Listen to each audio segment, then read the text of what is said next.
All right, all right, all right. After some technical difficulties, it's another Saturday night. Therefore, another Saturday night shoot the breeze. I apologize for my lateness. But with that said, I'm here. If you're out there and if you can hear my voice, please let me know by dropping a 1 in the chat. That will be a big help to me, especially considering all the problems I had getting on here today. With that said, hold on. With that said, we are going to tonight. You know how I like to do. I like to let you guys know what you have in store for yourselves tonight. We're going to talk about how a white woman got rid of Cynthia G from YouTube, and black women are upset about it. We're going to look at a proposal and ask the question, is it a viable way of taking the hair industry back?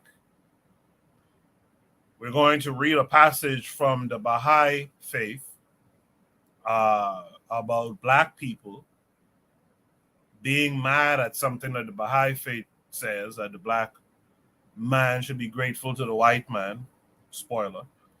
But we should wonder if black people should be offended by such things, especially when we willingly take on the titles that these white boys put on us. You know, Bantu, Niger, Congo, Afro, Asiatic, khoi, etc.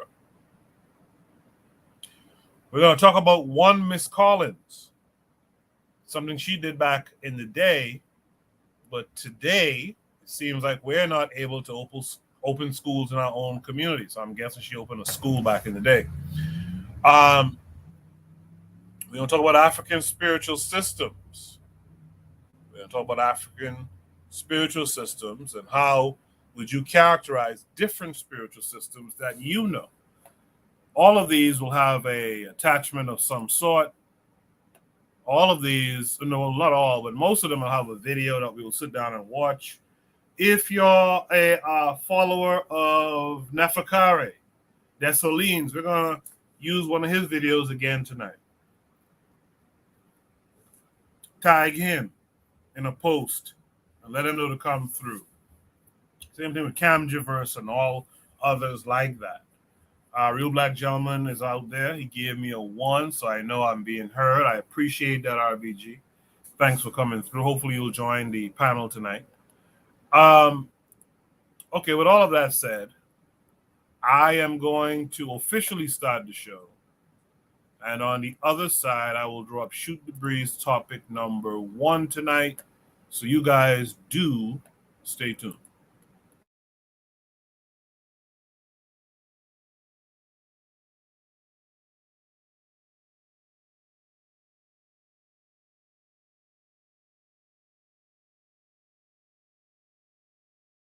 You are listening to the Bitter Medicine Podcast on KWAZ Radio.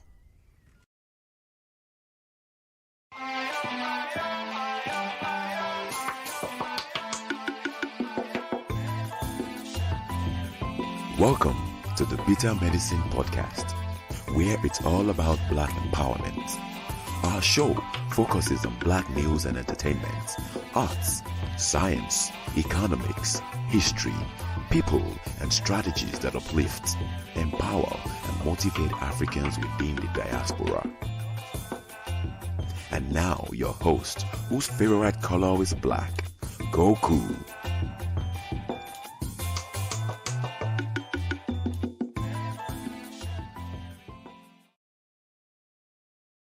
Welcome back to the Bitter Medicine Podcast. I am your host, Koku. Just want to remind you guys before we get the show rolling that this show is part of a podcast network called KWAZ Radio. There are other shows on the network you are invited to tune into. This is D Webb with the Harsh Reality Podcast, asking you to tune in where we tackle the news of the day that affects our community, only on KWAZ Radio.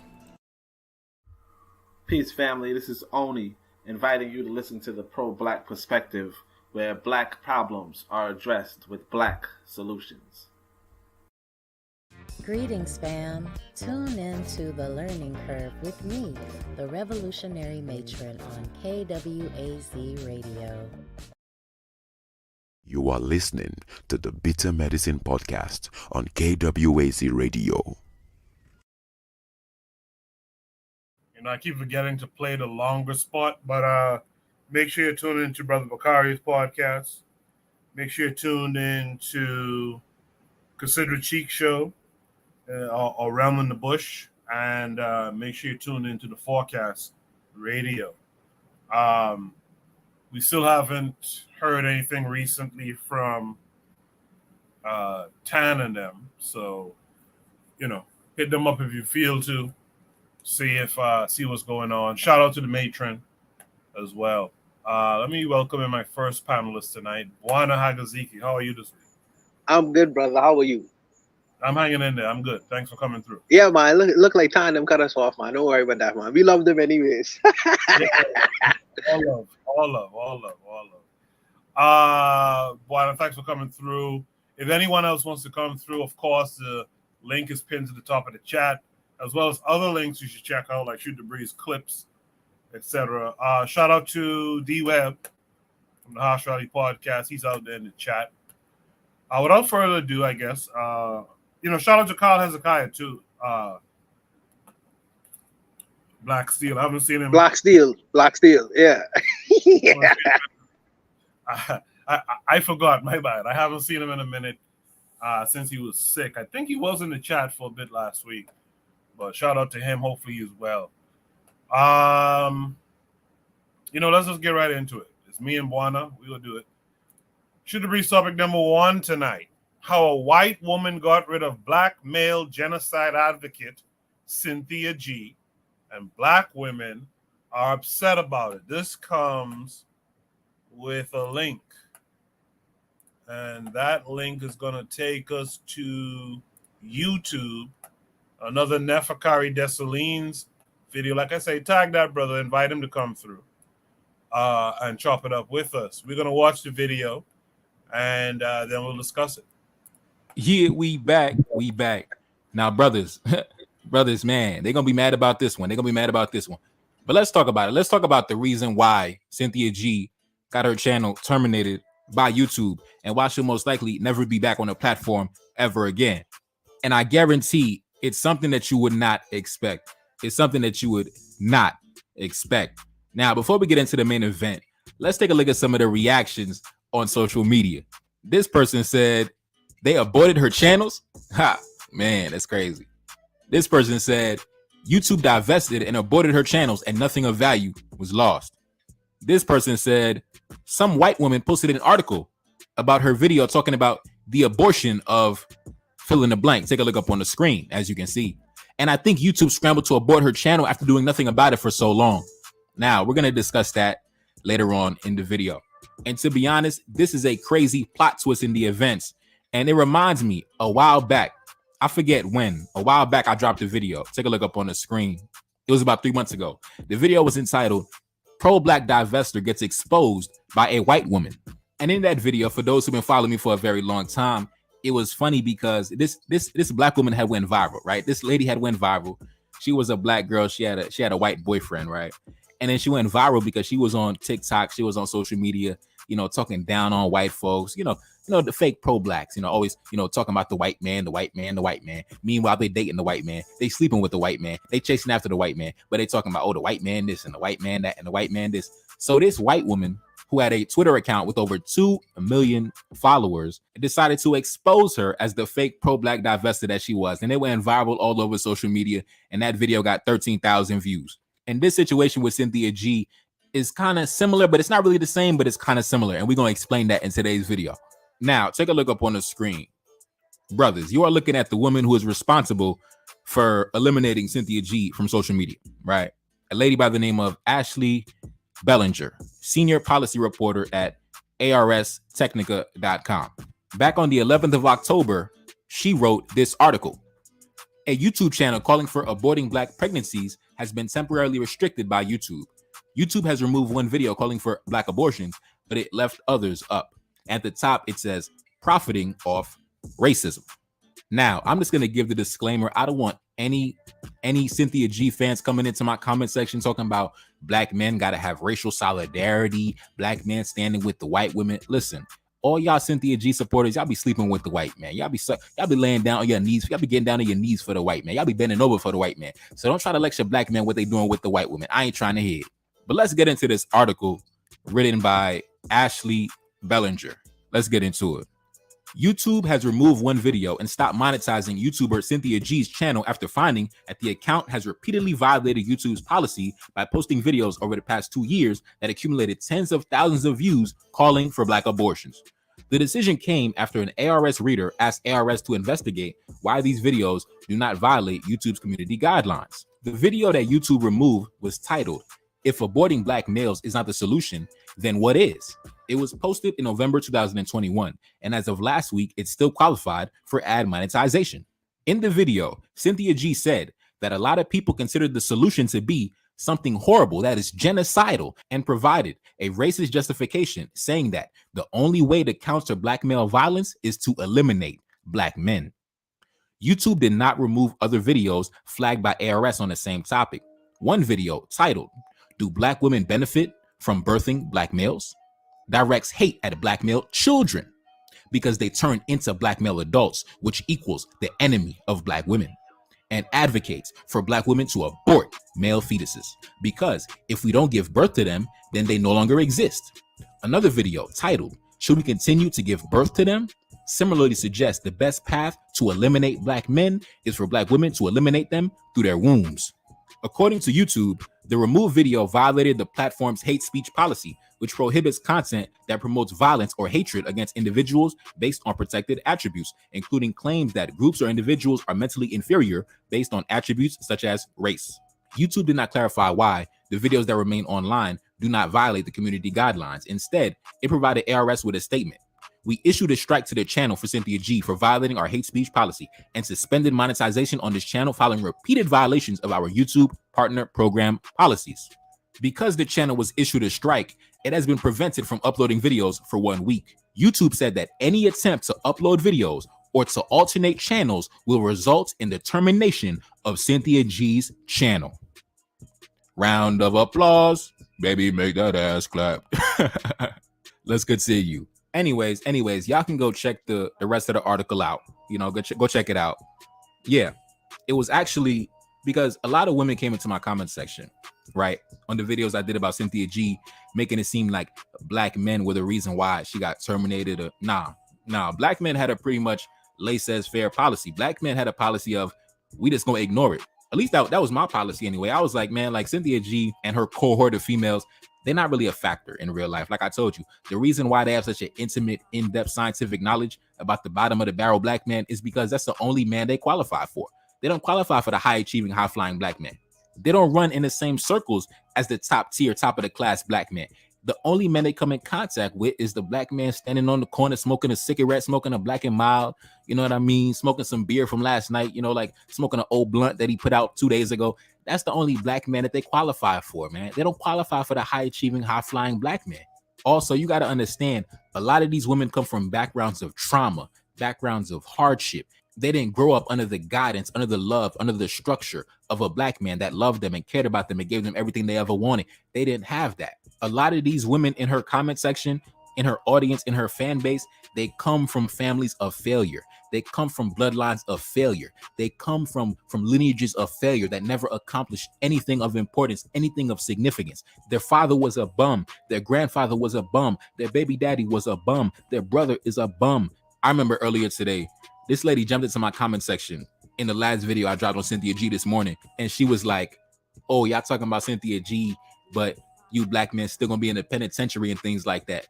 Keep in mind, she jumped into my comment section, a black man from a top 1% family who doesn't even have a misdemeanor on his record, bro. The most crime I ever committed was I forgot to pay my parking tickets, and that shit ended up accumulating to like $1,000.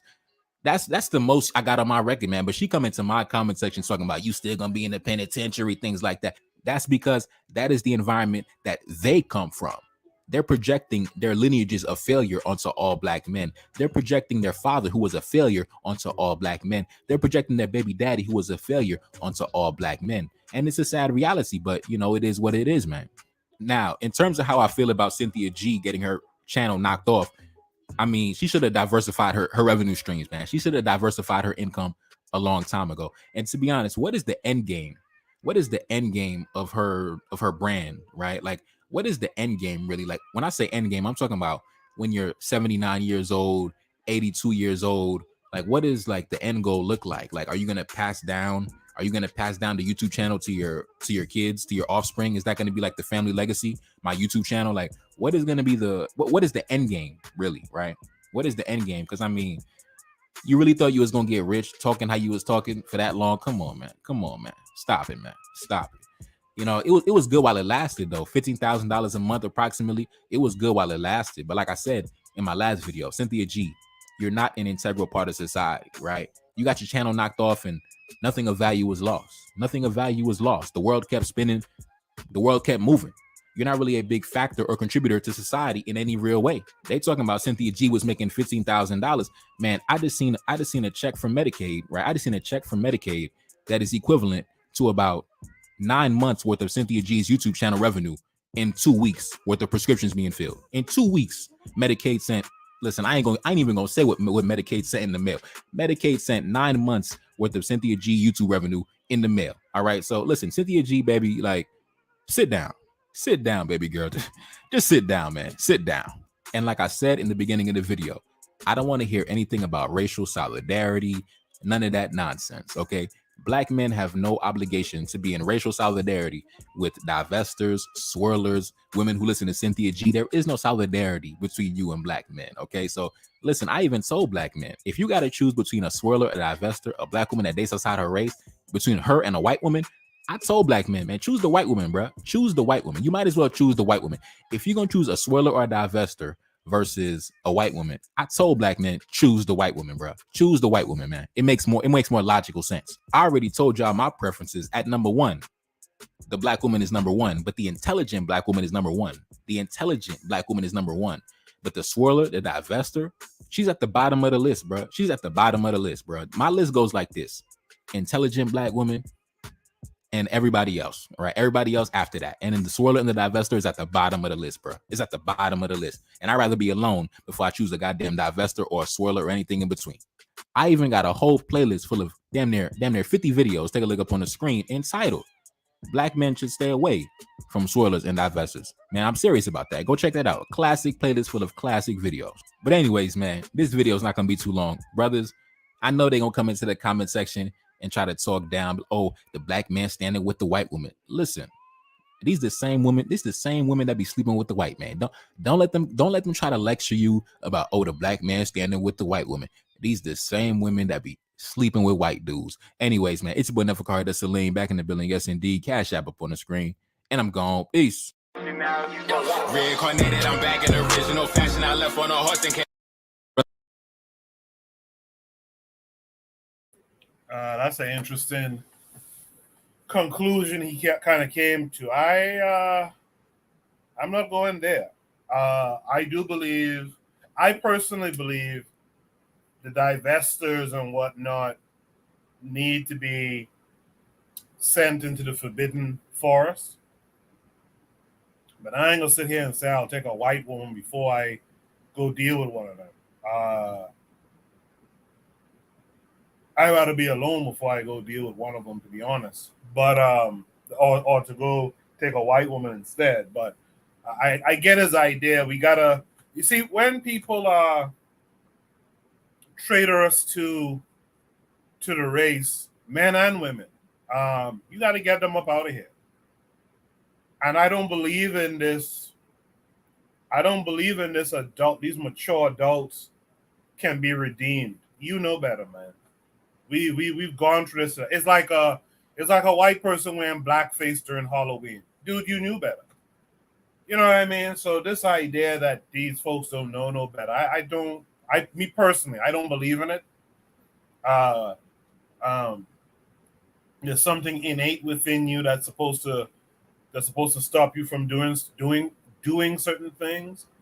And me personally, I say get them up out of here. You know, Trigabi 262 in the chat says only thing I don't agree is choosing a white woman, but on point, we shouldn't have no sympathy for those who destroy us that are black. Yeah, I agree. The white woman thing is a little too far. But Buana, what say you to this? Yeah, I like I like Neferkari. Neferkari he's a young brother. He's a little precocious. He comes from a functional black background where he has seen functional black people performing up to their optimal level, and his vision of the world is in a particular way and manner. It causes him to be very cocky. So when he hears about the Cynthia G's of the world, it's like, what the hell is this? You know what I mean? It's funny because I know men like him. I understand younger men like him, you know, because they coming from outer situations where they have seen highly successful and functional black people. So he don't understand how to make a connection with dysfunctional ones, you know. And it's our job sometimes is to wheel the brothers in, to wheel our younger brothers in, because their view of the world is just a little bit different, and sometimes it can be a little bit distorted. So because we live a little bit longer on the planet, it's our job to guide them a little bit in looking at the world differently, you know, and trying to not disassociate yourself from black people, even though you know that they are dysfunctional, and even though you know that sometimes they could be backwards in their thinking. You know, just try to. Our job is to make them understand, and that's my job. That's my job, because I understand men like him. I really do. You know, and he can't be bothered, just like I can't be bothered. But you can't run away from your people. You can't run away from your people. And I understand your side too, as well, Koku. You know, us being of a certain age, we thinking on a level of black first, and we ain't gonna never disassociate ourselves from that. And you also believe too, in a certain instance, that adult people can't be reformed. So you ain't trying either. You charging them to the game too, you know, because you come from a particular school of thought as well, you know. But in terms of this prompt, you know, I am happy. I am happy that this lady was able to do something that many of us probably thought internally to do, which is really to get this lady up out of this platform. And she ain't the only one. You know, Cynthia, there's a lot of Cynthia G's on in YouTube, and the antithesis in Cynthia G's, which is black men who actually have disdain for black women.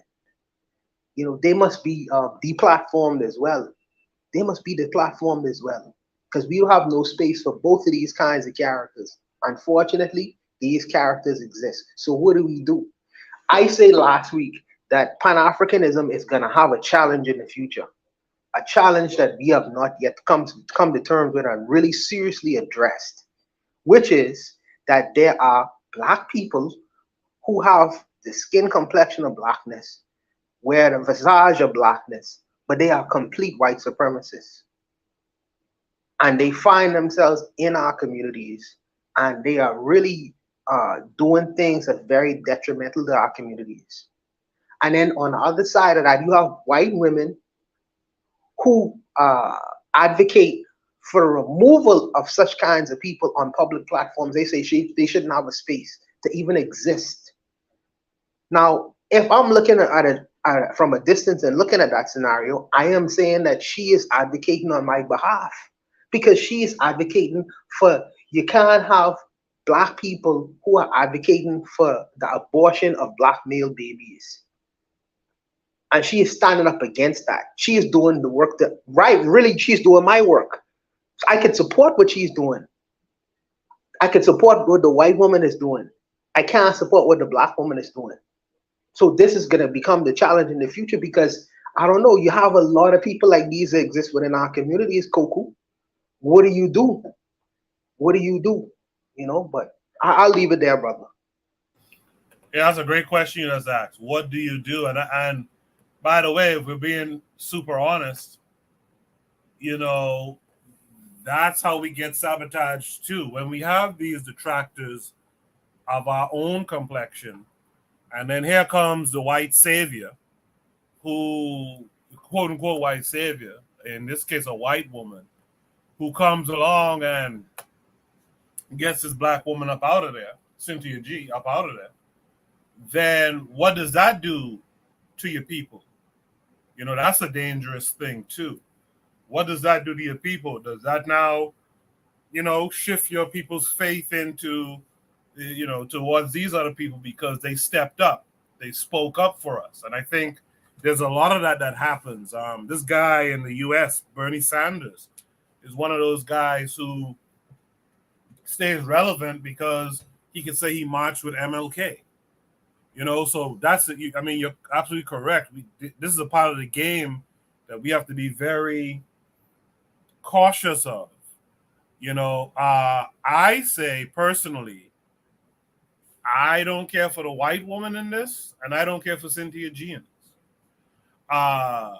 Everything is politics is here in the chat. This brother reminds me of Trigger Happy 262.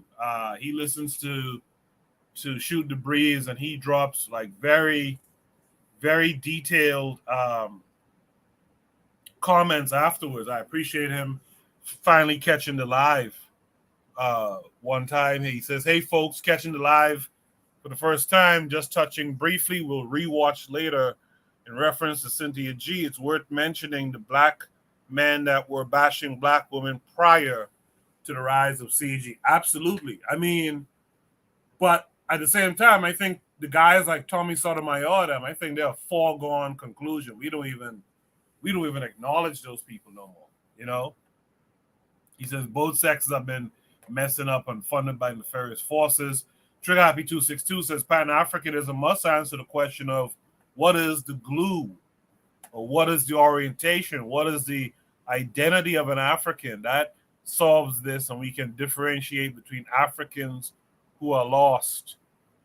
He says being an African must mean something. This goes back to our last week conversation. You guys should check that out. He says being an African must mean something. It must mean a shared language, origin, shared genealogy or race, shared spirituality or culture, etc. Everything is politics says, I'm sure various black people were reporting people like Cynthia G for years, but weren't taken seriously. I certainly was. This is everything is politics. But here comes a white savior. Yeah, that's the thing. And we got to be careful about how our people view these kind of white saviors. The Forecast, from the Forecast Radio, he used to like to talk about the John Brown syndrome. You know, we got to be very careful of that as well. Let me welcome in our boy, Real Black Gentleman, this week. Real Black Gentleman, RBG, how are you? Oh, I'm good. I'm straight. Good. What say you to the prompt? Well, it's like I think that it's how would I say it? I'm glad that she's not able to necessarily disseminate the level of you know what I'm saying? She didn't have no business talking about that. In the same breath, like, you gotta be careful about how people become deplatformed, because it could be her this week, but then it could be like 10 people who you agree with next week, very quietly and very unceremoniously. You know what I'm saying? It's like, you know, the nature of this whole of YouTube in and of itself is really it's naturally I find it to be incredibly, like, I'm still wary of the whole platform. I think there's a lot of social engineering involved with just being on here. Like, little things like when they took away the thumbs down button, it took away a signal of people's earnest discontent with what's being produced. even the term content is a loaded, very, very, very loaded term. People speak of being content creators. When you're content, you're happy, right? You know what I'm saying? So if you're producing content, you're producing happiness, right? Right? You know what I'm saying? It's one of those things where if I find that what you're doing is not contentful, I'm not able to, the whole idea of being able to express that and have other people, signify that, through a down, thumbs down. That goes back to everyone's a winner. We don't want to hurt no one's feelings type, when people got, back in the day when people got that thumbs down or, or them thumbs ups was really contentious, people would see that and would clown that. It would be great to see. But now, because of social engineering, you're not allowed to demonstrate discontent. And so, because you're not able to demonstrate it, on the page, it will be easy enough for everyone to see how many thumbs downs there will be on her page. Now it's this nebulous kind of like, well, a lot of people are saying it, but it's not resounding all of a sudden. And then all of a sudden, after 3 years, she gets deplatformed. But I don't think it'll be 3 years of, someone coming through. Even a lot of things with YouTube. Just the whole, just the names of people coming in, I think is incredibly sketchy. I think that a lot of what people call trolls are actually agents and or bots, actual AI that's just running script, or a combination of both. People sending out AI. There's a lot of things about YouTube in and of itself that's really like extremely I think they're trying to play with people's minds. And as far as like Cynthia G, I just think that her presence there was just continuation of that. I think they kind of was testing people's resolve about it. I mean, because again, you can't really demonstrate that. Like, I can't even thumbs down it. I can't do that anymore. I can't demonstrate this is not good. Because I'm supposed to be content with the content. I'm supposed to be full. You know what I'm saying? I'm supposed to be satisfied. I'm supposed to be sated just by watching this, just on the face of it. And so there's a lot of things about YouTube that you know what I'm saying? It's like there's a lot of people, not just a Cynthia G. You know what I'm saying? It's like it's just I see YouTube being shaped. I truly wish that just the habitual things of just like having better platforms that people can utilize. But the nature of YouTube is that it's basically subsidized by the government, so it's going to have like optimal resources compared to any other platform. I'm sure you're aware of this. You know what I'm saying? It's straight subsidized by the government. It's all kinds of intelligencies running through YouTube and shit. That's why I'm literally saying that a lot of these little names that come through, and matter of fact, a lot of the money that I see people come through, and you'll see the super chats. Look, that's all dark money, yo. There's a lot of people who are just like anonymous people who will give people money just to shape, impulses and response patterns. That's just my opinion. I'm sitting here watching people's channels. I'll see rando with the green name, you know what I'm saying, give $50. And sometimes I'm thinking these are actual people who are trying to be anonymous. I'm like, in utmost sincerity, some of these people are just running game on people, just sending money in, but they'll never do it through like Cash App. They'll always do it through the super app. That's why I know that there's something going on, because you can have the dark money, you know what I'm saying, private people who's just going through the influencing people. And as long as the people, the YouTube person is kind of staying in line, of course they're going to keep getting paid. It's a lot to it. I know that involves Cynthia, that kind of veers off from Cynthia G, but like, yeah, like this woman saying like abort black men. I mean, I'm very anti-abortion. You know what I'm saying? You know what I'm saying? There's no real, unless it comes down to it. We don't need to really even, we want healthy women. I want a healthy woman who can give birth to a healthy baby. I don't even think about anything that would result to like not having the child. You know what I'm saying? That's not supposed to be the natural course of action. You know what I'm saying? Like, YouTube is funny style. I'm not gonna sit here and praise the white woman for getting the black woman off. That has nothing to do with anything. And as far as black women being upset about that, Look, I mean, if you, that's just, you know what I'm saying, that's just the sign of the times. Like, you are actually upset about this woman. Like, you do realize what she said. This is not like a feeling, you know what I'm saying? This is an actual person expressing concepts, you know what I'm saying, in a very live format. You know what I'm saying? This is not like some alternate universe. It's an actual person. Yeah. I don't think too many people are upset about it, but those people who are should be ashamed of themselves. I'm gonna go ahead and pass the mic for now. I appreciate that, IBG. You said some real stuff there. That I guess I could follow up with this question. When it comes to creating positive Pan-African Gaviite content, what is there alternatives for how to, like, for example, is there alternatives for having these conversations like what we have every Saturday night on Shoot the Breeze? If not YouTube, where? In you guys' opinion?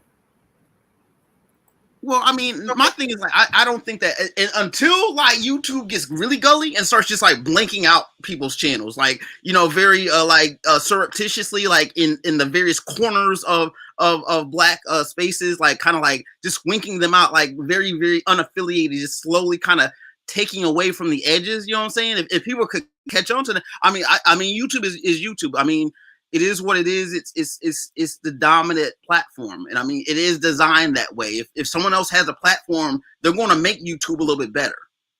Until, I mean, unless YouTube can get publicly owned, you know what I'm saying, in a very strong way, and I think it kind of already is. It's already, you know what I'm saying, public company, but then, you know what I'm saying, they're going to play that corporate, you know what I'm saying, public-private style, where it's like, well, we're public, but not really. You know what I'm saying? I mean, I don't think YouTube is necessary. I mean, people should be prepared to use other platforms, but I think that, you know what I'm saying, we the people, you know what I'm saying, should be able to express, should be able to it should tip in the public interest. You know what I'm saying? Like with the disclaimers in the Act of 1976. You know what I'm saying? Saying where this, you know what I'm saying, this is for informational purposes. You know what I'm saying? And it tips the, you know what I'm saying, public interest, you know what I'm saying, education tips it, then the balance of public, you know what I'm saying, use. This is you don't want to have to necessarily reinvent the wheel if we don't have to. And I mean, I do think that a parallel site is important. Like, it was I've seen a lot of websites. There's an RBG Tube, I remember that. Black Junction, that was there for a minute.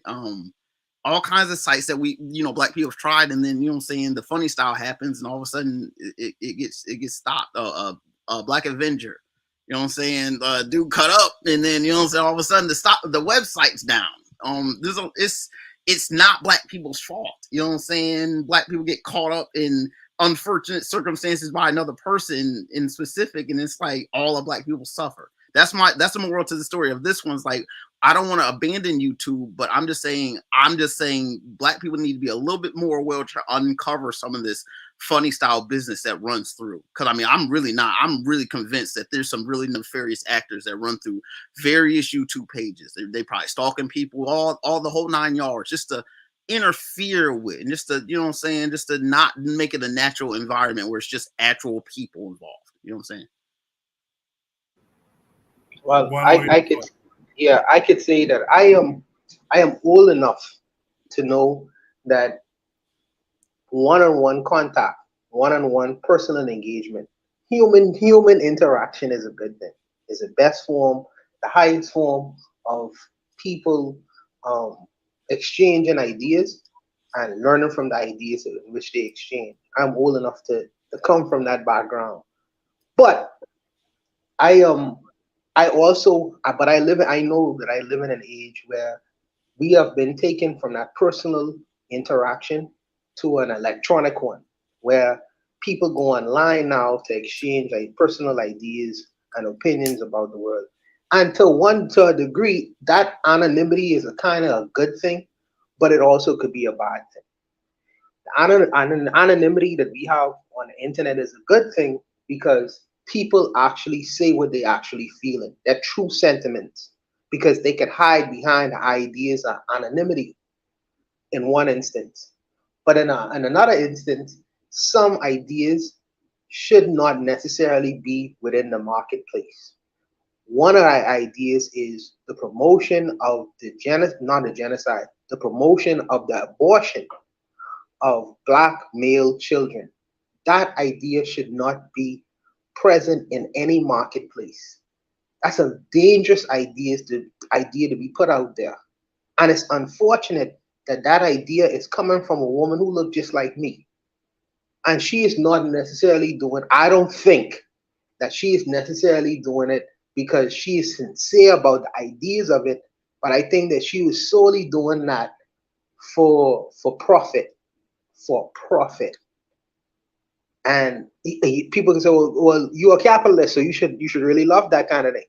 Yeah, but I have some barriers in where I would and would not go. I don't believe in pure capitalism. Where anything could be said or done for the mighty dollar. I don't believe in that thing. I think that some things are extremely dangerous. One of which is to promote the death or abortion of Black male children. That's a horrible idea to be out into the world. And if a white woman or a Chinese woman or an Asian woman stand against that, I am standing with them. I'm not going to stand with a Black woman. Because that's a horrible idea to be put out into the world. Horrible idea. That's one. Two, I agree with RBG. RBG said something that resonated with me. He said that we don't have the YouTube took away the thumbs down button. So now we can't really get a consensus of the people who actually agree with the things, the content that's being said, or disagree with the content that's being said. That was taken away from us, whether it's by social design or intention, or I don't know what they was trying to do when they took away that button. That button needs to be put back there because we really need to know what is the sentiment, in particularly with people who subscribe to that kind of content. What is the sentiments and ideas when these ideas of aborting Black male children should be aborted? I want to know in the audience of people like that who actually agree with that, who disagree with that. And to take the thumbs down button is to take that consensus away. I really would like to be aware of that because I don't know if our people are still sick, in particular, the people who subscribe to that kind of nonsense. I want to know to what degree are our people ill and sick psychologically? To what degree? Because if a few Black women agree with that sentiment, I could understand that. But if hundreds of thousands of women agree with the abortion of Black male children, then I know to the extent of the illness female population within our community. These things have to be discussed. And if it's discussed online through the so-called anonymity of people creating their own names and platforms, and I don't mind that. Because sometimes this is the way true sentiments and feelings of people are exposed. Sometimes it's lies, but sometimes honesty comes out and you really get to know or gauge how our people are actually thinking. But I'll leave it there for now. Buena, I don't know what you did, but your sound is coming through crisp. That volume is good, sound is good. I don't know what you did there, but sounds really good. I get one Apple iPod. Don't worry. I'll ask one more follow-up question based on something you guys said and Afrozer said in the chat concerning online versus in person, in each other's living room. Would you want Cynthia G, for example, to have hordes of women sitting in her living room having face-to-face conversations about aborting Black male babies? Would you prefer that than her being on YouTube doing it? Anyone can answer. For me, yes. Because the exposure is limited. You're only limited to those small groups of women. When you come online, you are open not only to the North America, you're open to South America, the entire Black world. You're telling them about how the sentiments are how Black women in a specific environment, in a specific space, feel about their Black men.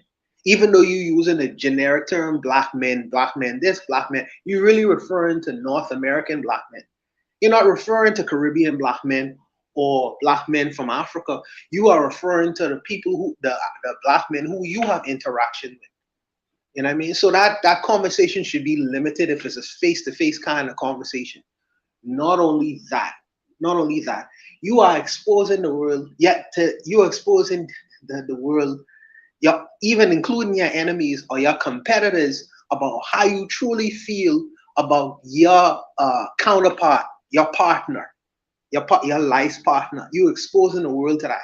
The Chinese don't do that. You will never hear a Chinese woman saying that I am an advocate of aborting, even though they have the policy. The government, the men have the policy, but the women will never have a policy say we need to abort Chinese male babies or female babies, even though they actually didn't have a policy of it. But that was old Chinese men who was actually doing that. Or you will never hear an Arab woman would say such a thing, nor a Jewish woman. If that's most of the world don't know the particularities of what goes on in their personal communities. Most of the world, but we use this tool called online we open. It's almost like we disclose everything and we leave back nothing. There are some things in the Bahamas we say you say something, you keep some. You say something, and you keep some, which means you don't expose everything in terms of what you're really thinking to the outside world. Sometimes you keep certain things for yourself so you could deal with it personally. And I think that we are such consumers. We think consumerism is our best friend. So we put everything out there to the world, everything, and we leave back nothing. And these people, when they learn these things, they create a science to what's going on in your personal community, and then they weaponize it and use it against you tomorrow, which will eventually happen. But I don't know, man. I'll stop there. In the chat, you guys, if you listen to the playback, make sure you check out the chat. The chat is always very interesting. I can't get to all the comments all the time. But the Harsh Reality podcast mentioned that it took away the downvote to incentivize engagement rather than honest and useful discourse, hence the rise of trolls. We got Anthony McPhail, my boy, hit me up earlier on Instagram. He says, peace to the panel on the chat. You guys make sure to check out Afro's channel as well. Musician, good brother.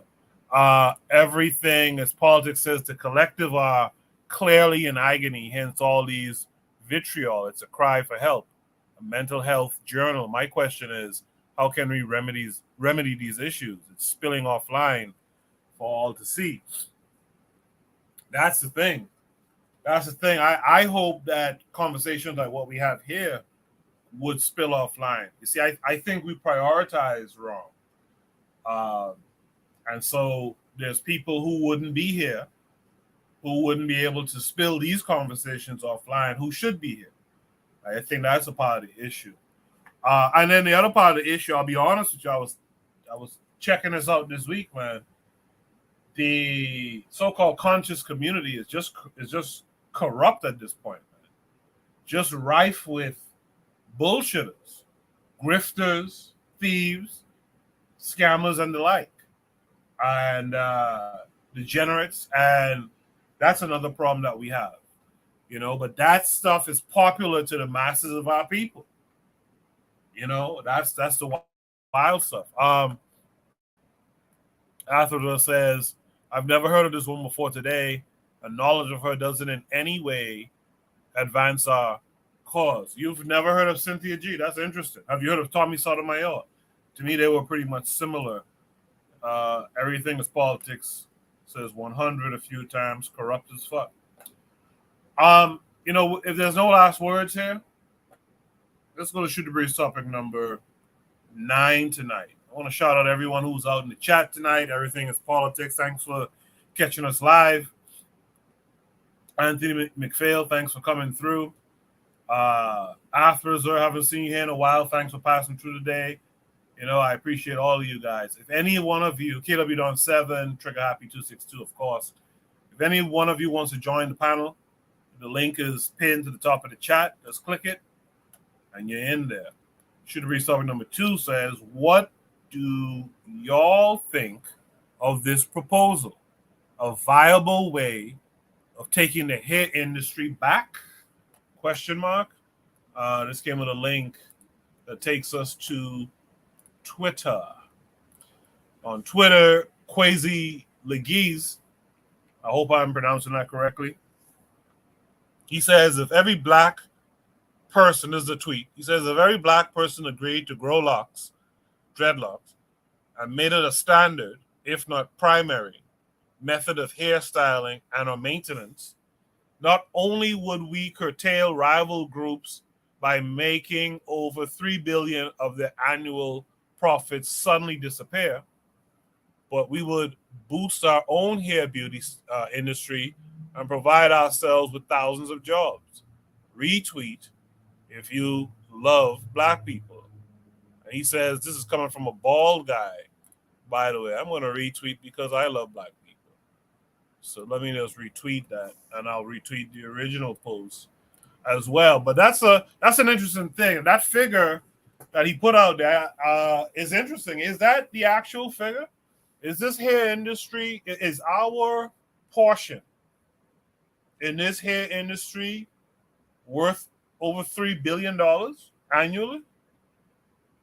Wow. Then that means the spending power of black folks is higher than what they've been saying.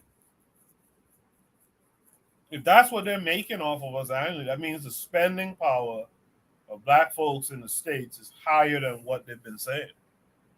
But that's a plan. At least he's thinking about plans. Let me hear what you guys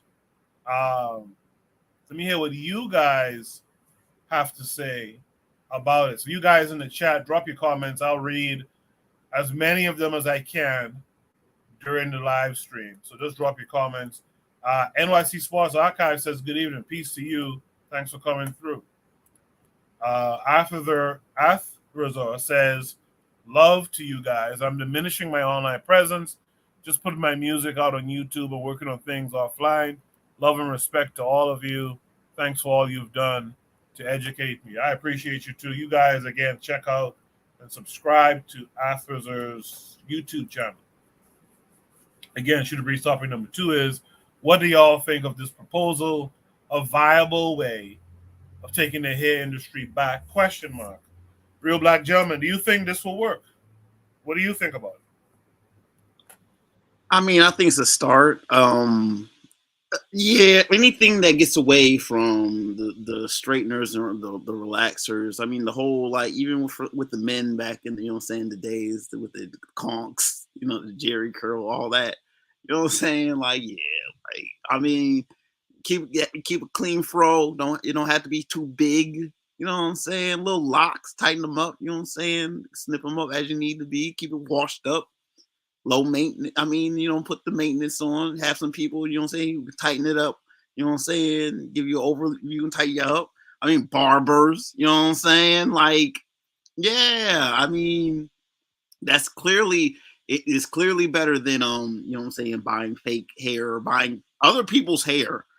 Lord knows if it was cleaned all the way, and you know what I'm saying? I'm not a woman. I don't buy weave. I don't know what that's like. So I just think that is kind of goofy. I mean, I like a good, like, you know what I'm saying? Like, hair is a difficult subject because, I mean, for a woman, I mean, I just look at it. I don't have to have it on my head. You know what I'm saying? 24/7.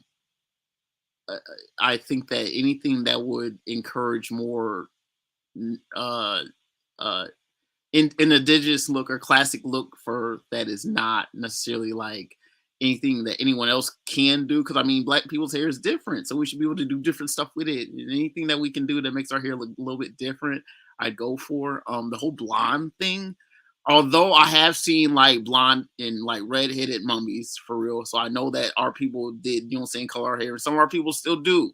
You know what I'm saying, they have the little dyes and stuff. It's like you gotta keep that shit with a cultural context. You can't just blue, you know what I'm saying, powder blue is not it. That just dumb red is not it. It has to, you know what I'm saying, like what's your cultural continuity with this hair? You know what I'm saying? Like it, you know what I'm saying, the platinum look is no.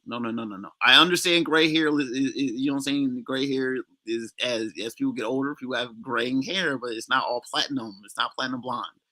So anything that I love a good lock. You know what I'm saying? I think it's a good look on you know what I'm saying, whether it be the dreadlocks or the little short little box locks. You know what I'm saying? It's like, I think it's a nice style. I'm all for classic hairstyles of black people. Appreciate that, RBG. Peace to Brother Bakari out there. He says peace and black power. Trigger Happy 262 Plus says, like I said, it's pretty simple. Wear our hair and hairstyles, ban their hair products, and restrict anyone wearing the hair products. Also, ban bleach. NYC Sports Archive says red ochre. He says our ancient ancestors used red ochre in their hair, I guess. Lastly, Everything is Politics says, according to particular scholarships within the Black thought leadership space, Black folks have no buying power. Apparently, all this millions/billions are debt. That's interesting. Has anyone else heard that before? Let's go to Buana. He can respond to the prompt and to that as well. I think that idea, you have to sell that to the ladies. You have to sell that idea to the ladies. The ladies, in terms of uniformity, you know, you had the big Black Power movement when the sisters was wearing the afros and wearing the naturals. That is gone and come back. You see little vestiges of that all over the Black world. It depends on where you are. But Black women like their weaves for some reason, bro. I mean, listen, man, it'll be very difficult to try to sell Black women on the idea of just one dreadlocks or dreads, idea. Even if it's beneficial to them, bro, you could get a fight with that. That's a fight that I do not want to get into. And in terms of dealing with their daughters' hairs, you know, it's just, oh God, man, that's a fight that I don't want to get into. With the men, in terms of hair care and things like that, I think that we could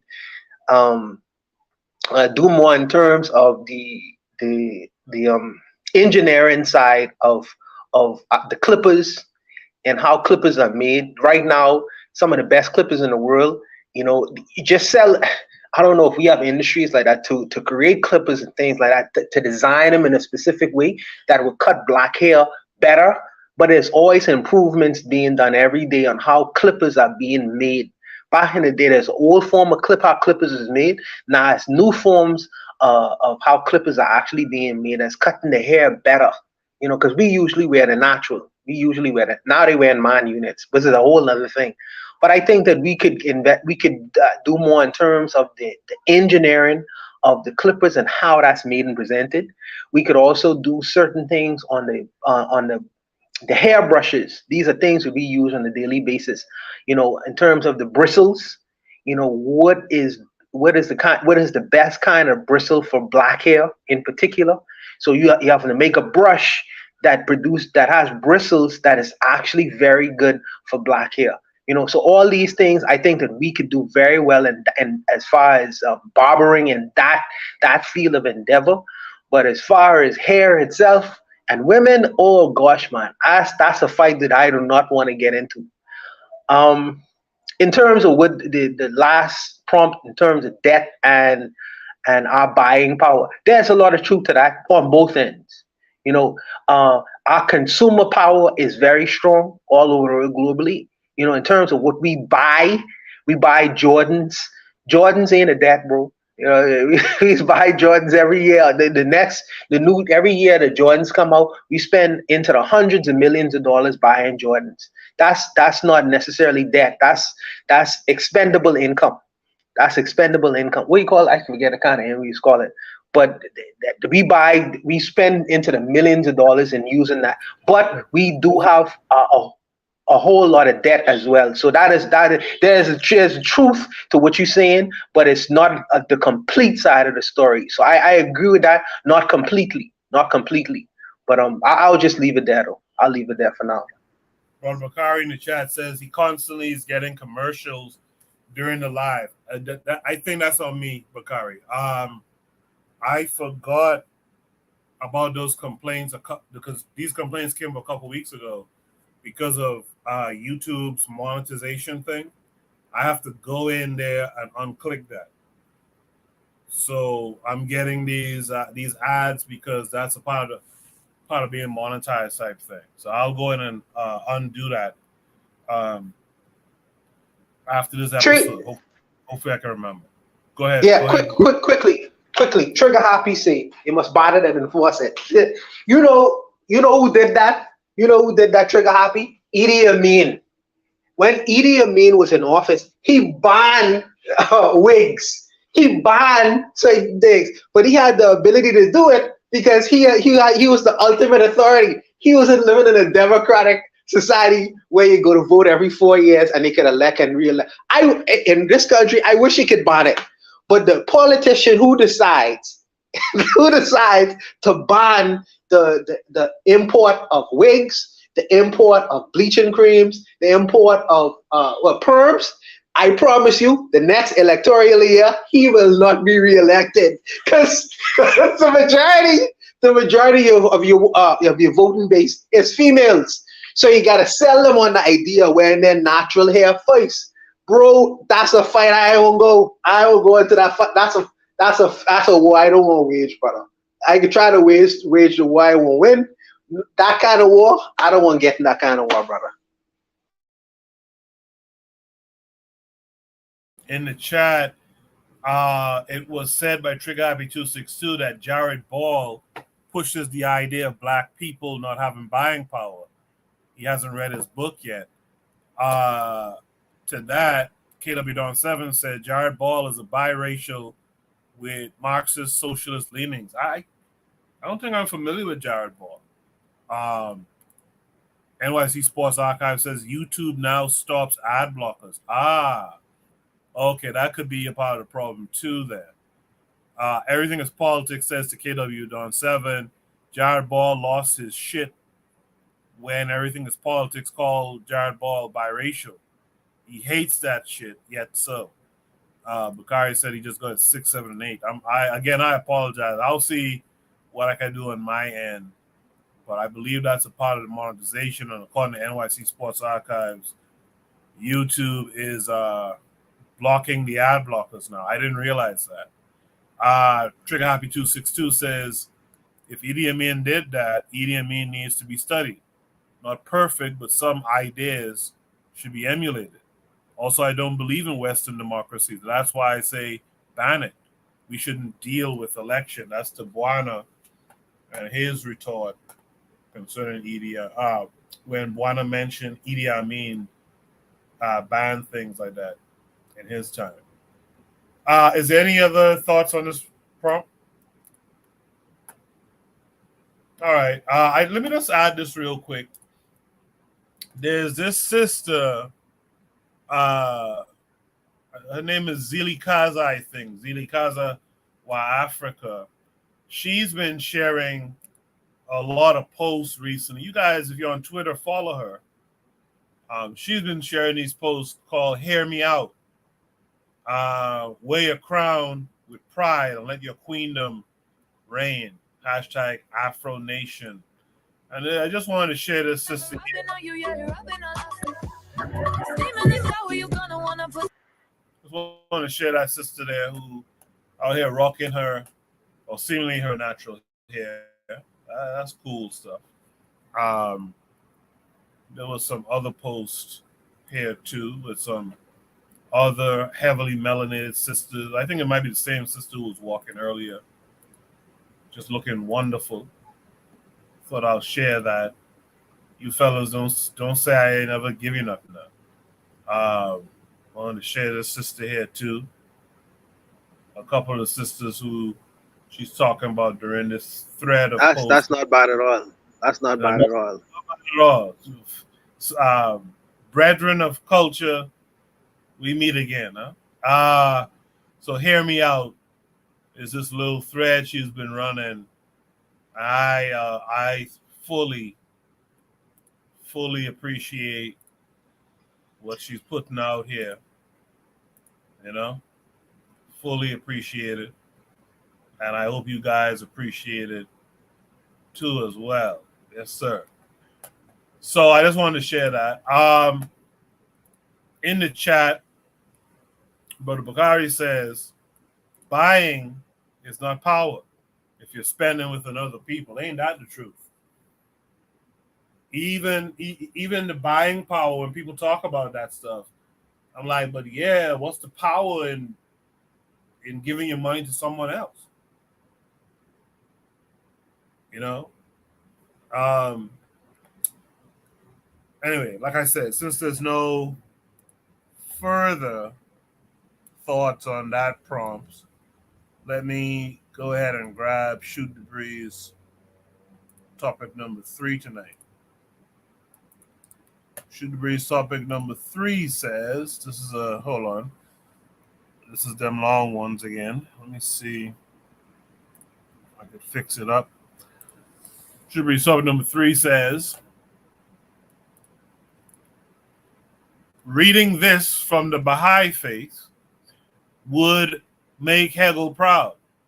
How can black people be mad at this when they use terms, black people, like Sub Saharan Africa, or even terms like Bantu, Niger, Congo, Afro-Asiatic, Nilo Saharan, and khoi, right? You guys, this came with a link that takes us to Discord. So if you guys don't know, I have a Discord server, the Bitter Medicine podcast server. This is where folks post their Shoot the Breeze topics that we discuss every week. So you should join the Discord as well if you'd like to see some of your interests being discussed by the panel. Click the link. It's also pinned to the top of the chat. It's also in the description. Join the Discord. You know, hit me up. I'm Koku on there. And, start posting your topics as well. You know, all I appreciate it. Also, if you are on the Discord and you think it's kind of quiet, just reach out to me and suggest some ways that you think we can make it more lively, etc. So this post on Shoot the Breeze was from Trigger Happy on the Discord. He says, the black man, this is a quote, the black man must ever be grateful to the white man, for he has manifested great courage and self-sacrifice in behalf of the black race. For years, he fought their cause, enduring severe hardship, sacrificing life, family, treasure, all for his black brother until the Great War until the Great War ended in the proclamation of freedom. By this effort and accomplishment, the black race throughout the world has influenced and benefited. I'm messing up. Had this not been accomplished, the black man of Africa would still be bound by the chains of slavery. Therefore, his race should everywhere be grateful. For no greater evidence of humanism and courageous devotion could be shown than the white man has displayed. If the blacks of the United States forget the sacrifice, zeal, and manhood on the part of the whites, no ingratitude could be greater or more censurable. If they could see the wretched condition and surroundings of the black people of Africa today, the contrast would be apparent, and the fact clearly evident that the black race in America enjoys incomparable advantages. The comfort and civilization under which they live here are due to the white man's effort and sacrifice. Had this sacrifice not been made, they would still be in the bonds and chains of slavery, scarcely lifted out of an aboriginal condition. Therefore, always show forth your gratitude to the white man. This is from the Promulgation of Universal Peace, page 12. And this is something that the Baha'i faith, I guess, teaches out to black folks. In the chat, NYC Sports Archive says, is that Uncle Rucker's writings? Or is it Stephen A. Smith? He said, oh, nah, it must be Tim Scott who wrote this shit. It's very interesting. And this goes to show this issue with religion. This with foreign religion at that. You know, we gotta come up with a way of reintroducing our religion with a punishment mechanism, with more scare tactics, I think. You know, these guys talk about, you know, for the rest of time, into perpetuity, you'll be burning in a lake of fire. What are we talking about? What is the punishment? And I know our systems weren't developed that way, on this punishing of people, these people who are born to be punished. I get it. But if we expect to compete in this thing, our spirituality, if we're going to try to get people to re-Africanize, it has to have something that makes it almost impossible to ignore, or almost impossible to deny. You know, because this thing that they have us on, this spell, this religious, this magic, this curse that they have us on is something else, man. We got to have something that's less passive to this stuff. And it's time we start developing that too, man. Especially those of us on the continent who are the spiritual practitioners. It's time to start producing not worship, but worship through these spiritualities now. It's time to put something on the table now to get people to say, hey, listen, I gotta be about this. How do I expect my ancestors who have gone on to the other side, how do I expect them to help me when I cry out for help? When I have at best a passing belief and understanding of these spiritual systems. Because this other guy has has pushed the weight of this thing that he does on us. It's a shame. We have to start to get more serious. We have to get more serious. Imagine the black people who are in this faith, who accept this shit here as good and correct. Meanwhile, we have these spiritual systems as ours, that's been passed down for generations, even through the interruption of the Ma'afa. But we don't fuck with that stuff because there's no punishment in it. Like this, and I'm sorry that we have to develop that, but we're gonna have to do something. We're gonna have to do something. I'm sorry I ranted there, but no, that's okay. It's okay. It's good. Needed to be said. Coco, I don't mean to jump the line because I know you want to go to RBG first, but let me say this. Do you know who one of the prominent members of the Baha'i faith is? There is a lady called Dr. Joy DeGray. I don't know if y'all brothers know who she is. She wrote this book called Post-Traumatic Slave Syndrome. Yeah, she's a part of that faith? Absolutely. So my challenge to trigger happy, is to email her. Email her with this same quote. With the same quote. I really am curious to know how she will respond to this. Because she is a Baha'i member. So I really would like to know what she would have to say in response to a quote like this. I'm curious to know. So if you find an email, I'm sure it's public. Email her publicly and see what she has to say about this particular passage.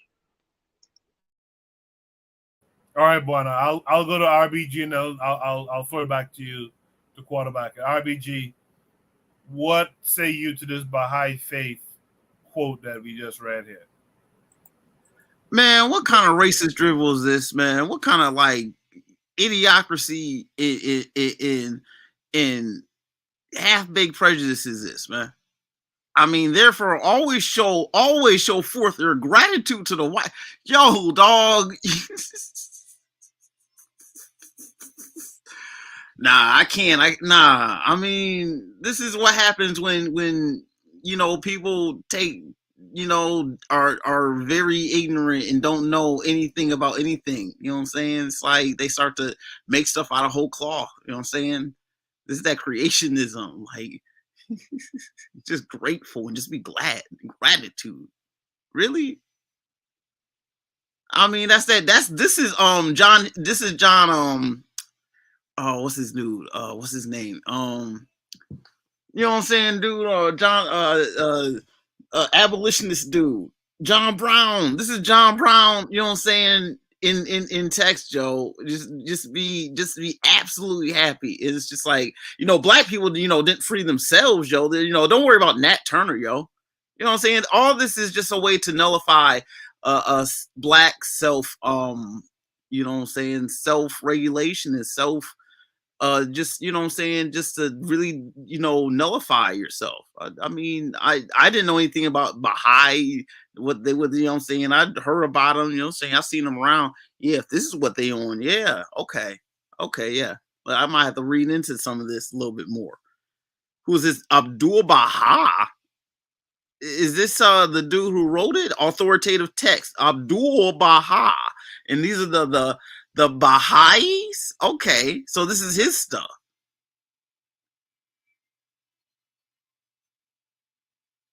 Yeah, I'm reading a collection of transcripts over 100 talks delivered by Abdul Baha'i in 1912 when he traveled across the United States. Oh, so this dude was just strolling around, not knowing nothing. Like I said, not knowing nothing about nothing, writing this stuff out of whole cloth. Okay, yeah, let me go ahead. I didn't say my piece. I didn't say what I said. Let me go ahead and listen to someone else. I might jump back in.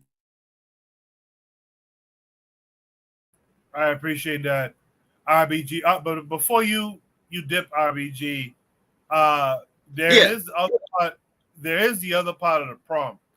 How can we be mad at this thing, right? But then accept these white classifications of black, equals African people? What say you to that?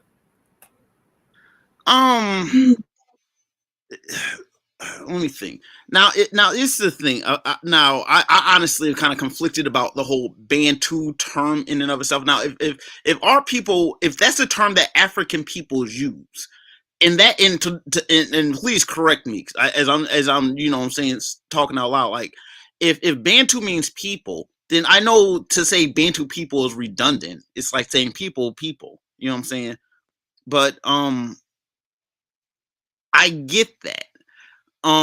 That's my whole thing. I mean, that's the one thing. If the word Bantu is something that these white folks made up because they heard something and misconstrued it, I get that. But if the term itself is something that was actually part of our vernacular and you know what I'm saying, in utterance that we used, I don't know what the you know what I'm saying, I don't know why there's any conflict with that. I think that we have to contextualize it proper. I mean, our word is our word. That's part of St. Kofa. We can't let this white man say something that we said and it becomes his. How's that work? Just take our word back. You know what I'm saying? Put a syllable on it and make it right. It's not. I don't think it's that hard. Now, And the whole now, as far as like the language families that I see right here, like Niger, Congo, Afro, okay, those are again. This is going back to language families. This is linguistics. I mean, we can't. I mean, Congo is a term that our peoples were used in that various area, that river valley and whatnot. I mean, if they call the river Congo, I mean, who am I to say how long did they say that use that term?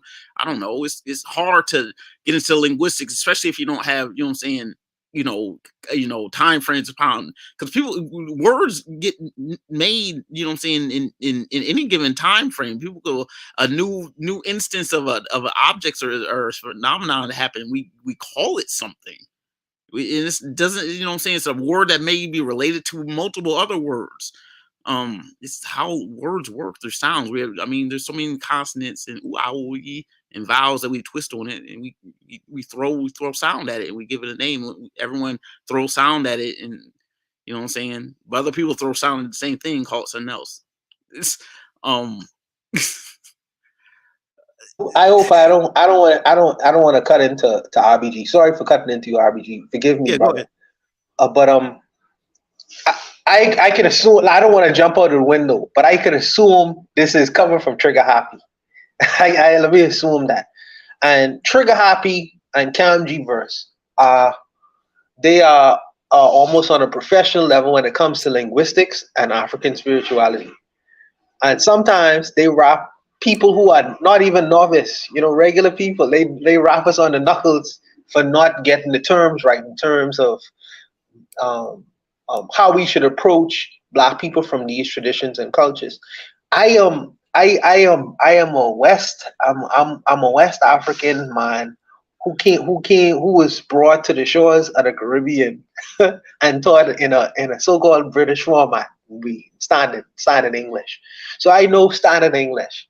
To my life course and life experiences, I pick up languages. I conversational in French, I conversational in Spanish. I am not necessarily. I am gonna get back to my native African languages. I am not a linguist by no means. So there are you have to forgive us for the limitation of our languages and how we approach things. We approach things on a very elementary level. Yeah, I mean, when you have these kinds of linguistic conversations and even to some degree spiritual conversations, I think that you and KMG verse will be very good because y'all can y'all can suit each other's needs. I think that my approach is more a little bit on the practical side of things on this side of the Atlantic. So you might get something different from us. It's not to say that we don't know any better. It's just you have to understand the audience and understand the classroom you're in. This is a different kind of classroom. That's why I'll leave it there. I'll leave it there if he can understand that, and I'm sure he does. Yeah. So in the chat, Trigger Happy 262 Plus says, I also want to say, to continue with the prompt, this who push the language families have to accept that Islam and Christianity are African. Afro-Asiatic as a phylum gives room to the relatedness of semantic people and Africans. If we uphold Afro-Asiatic Abrahamics are right, that the Middle East is Northeast Africa, so Islam is indigenous. So we get the idea that of what Trigger Happy is trying to get to.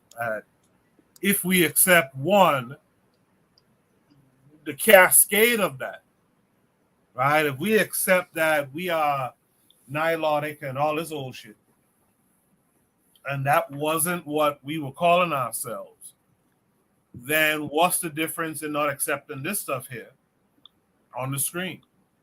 You might as well as accept whatever they give you. Everything is politics, says, and to think some Black folks subscribe to such religion. Crazy.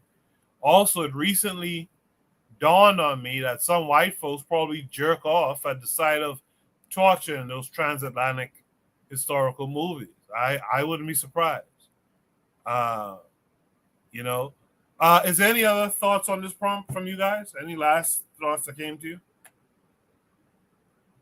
All right. I didn't expect no last thoughts. Again, if you guys are out in the chat and you feel like you want to add your thoughts to the conversation, just click the link at the top of the chat. It's pinned to the top, is labeled panel.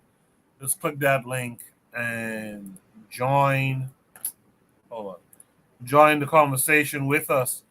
I want to thank RBG and Buana for being here tonight and helping with this conversation as well. Should be topic number 4.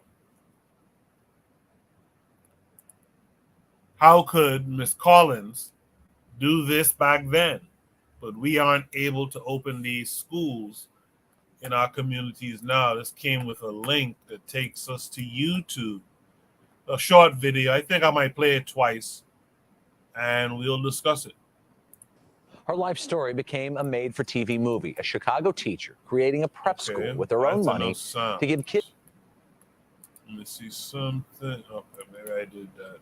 Kids in Garfield Park a better future.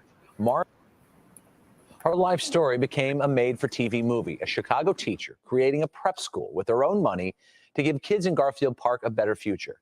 Marva Collins died of natural causes yesterday in South Carolina. CBS 2's Mike Parker has her story. She was a public school teacher in Chicago for 14 years who lost faith in how things were being done. We keep spending more and more monies. The lower the scores are, the more monies we spend. But she never lost faith in Chicago's inner city kids. She opened West Side Prep for them. It was private. Accuse Socrates, we are not finished. Of what? Marva Collins taught them not just to learn, but to think. Parents couldn't wait to get their kids under her spell.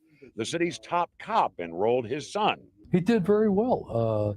She didn't fool around. Marva was like a champion, and she had critics, but she got the job done. The inner city was never the same. Everybody's talking about choice, and everybody's talking about believing all children can learn. That's something Marva Collins was talking about 40 years ago. Teachers never die. They live on through their students, and she has made an indelible impression upon all of us. During her years in Chicago, her goal was to get virtually every student into college, and mostly she succeeded. When she's teaching, Marva Collins said, she feels as if she's touching the future somehow. Live in the newsroom, Mike Parker, CBS 2 News, Robin Kate. Story became a made-for-TV movie, a Chicago teacher creating a prep school with her own money to give kids in Garfield Park a better future. Marva Collins died of natural causes yesterday in South Carolina. CBS 2's Mike Parker has her story. She was a public school teacher in Chicago for 14 years who lost faith in how things were being done. We keep spending more and more monies. The lower the scores are, the more monies we spend. But she never lost faith in Chicago's inner city kids. She opened West Side Prep for them. It was private. Accuse Socrates, we are not finished. Of what? Marva Collins taught them not just to learn, but to think. Parents couldn't wait to get their kids under her spell. The city's top cop enrolled his son. He did very well. She didn't fool around. Marva was like a champion, and she had critics, but she got the job done. The inner city was never the same. Everybody's talking about choice, and everybody's talking about believing all children can learn. That's something Marva Collins was talking about 40 years ago. Teachers never die. They live on through their students, and she has made an indelible impression upon all of us. During her years in Chicago, her goal was to get virtually every student into college, and mostly she succeeded. When she's teaching, Marva Collins said, she feels as if she's touching the future somehow. Live in the newsroom, Mike Parker, CBS 2 News, Robin Kate. Okay.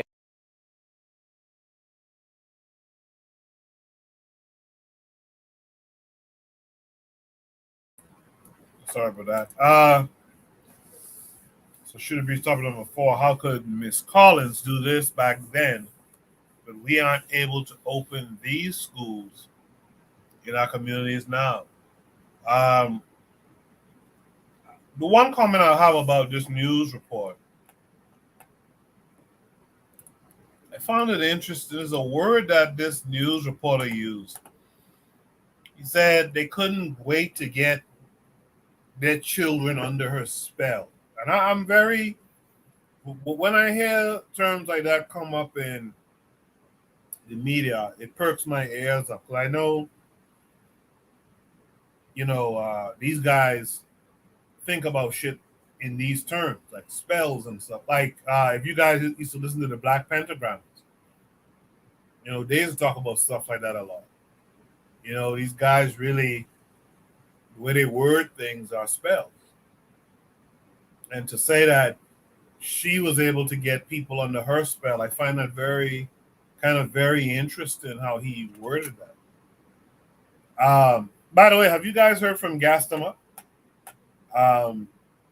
You guys in the chat, all the panel could answer that question as well. Let me start with RBG. RBG, what say you to this? Oh shoot.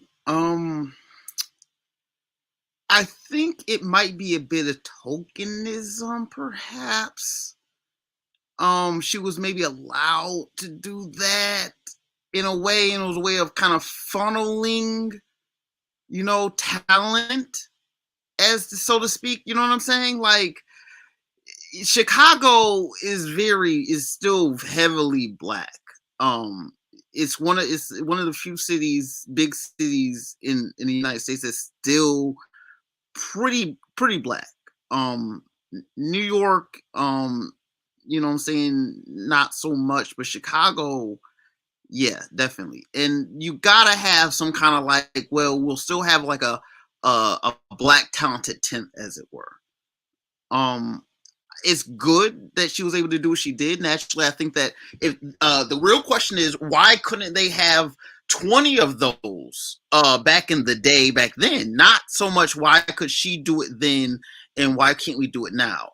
Part of it has to do with, like I'm trying to say, it's like allowing the black kids to kind of just be with the black kids back then was kind of like a way of allowing, it was like a safety valve, as it were. You got to have some kind of like, you got to let, black folks have something here, you know what I'm saying? I just think that's part of it.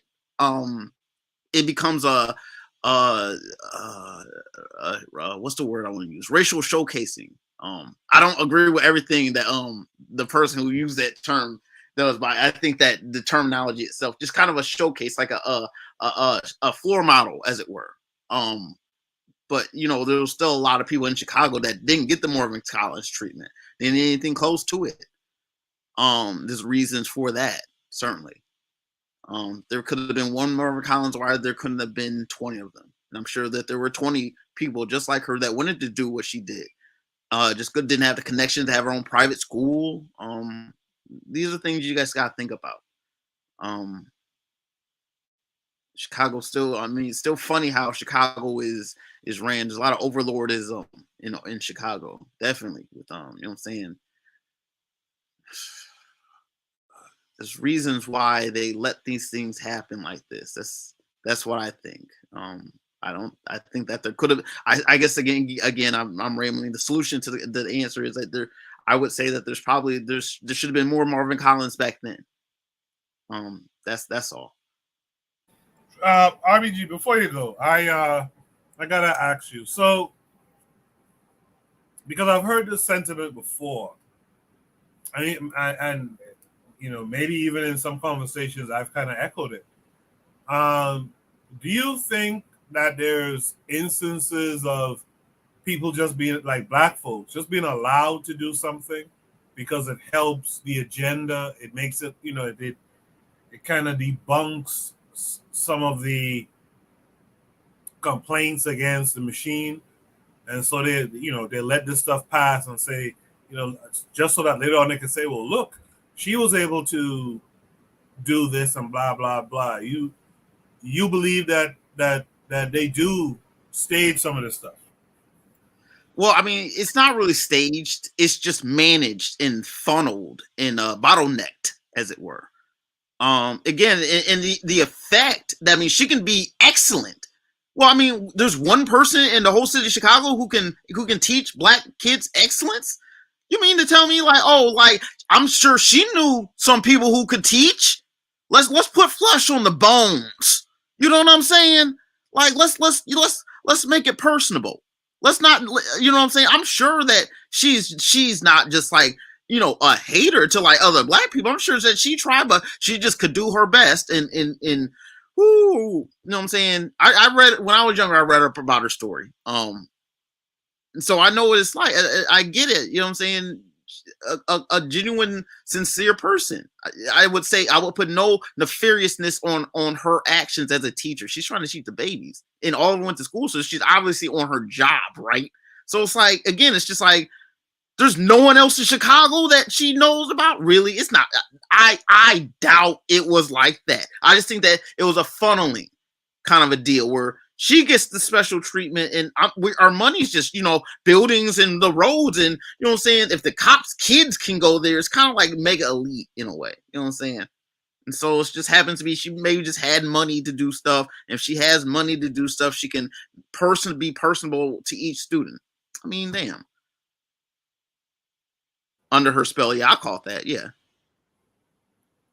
Appreciate that, RBG. Juana, what say you?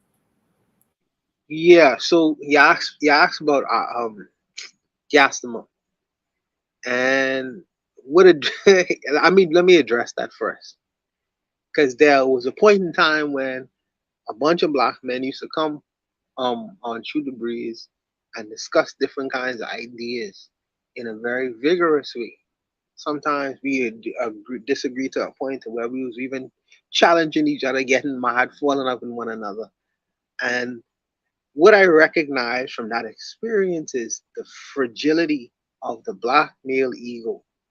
The black male ego is something else, man.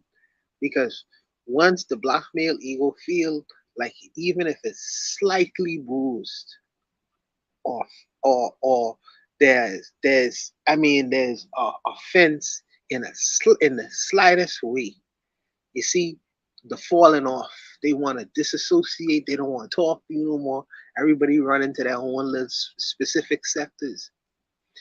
And I always used to say on every show that I come on that you have to develop rhinoceros skin. Because yes, there are some things that sometimes are being said that you don't really agree with, that you really can't really take. But we as men should develop rhinoceros skin to be able to pass through the fact that yes, our ego may be bruised, people may challenge us in a way that we may not like, but the bigger goal is the coming together of men, black men, to sharpen ourselves intellectually, to prepare us to go out in everyday life to do the things that we need to do. Men need to come together collectively, organize. We need to discuss where else can we do these kinds of things. We need to challenge one another. Nothing wrong with that. But I find that sometimes when you get in certain forums, especially with men with egos, when they feel like someone there's an offense given, or when their egos are bruised in any kind of way, these things happen, and it's an unfortunate thing. But I could continue on because I understand there's a bigger goal at hand. So I ignore certain things. In terms of this particular instance, I am not a martyr. The black community has a way of saying I am grateful and I thank you in different kinds of ways. Okay, I see how Frances Cress Welsing at the end of her journey in teaching hundreds of people of white supremacy and teaching people on a psychological basis and then benefiting from her teaching, I see what her end was. Even though she would have taught wealthy people within the black community, the way black people say thank you, they say thank you, they move on with their own lives and they never look back. These kinds of people should be rewarded tangibly, materially, not just by saying, oh yeah, she used to teach me back in a way and I really appreciate her. No, the way that we need to start saying thank you is materially. I see Dr. Ben and how he ended in the institution where he ended, and he would have taught hundreds of people in his lifetime. The way that we should have said thank you to him is to put him in a place where he was most comfortable, with a pillow under his head and a first class black person attending to him 24 hours a day. This woman is one woman in the south side of Chicago. She probably would have taught hundreds of people. The way that they should say thank you to her is to ensure when they become adults, is to ensure she have everything she needs tangibly to continue her work. How much people who would have gone through her program would have become multi-millionaires and even look back at her?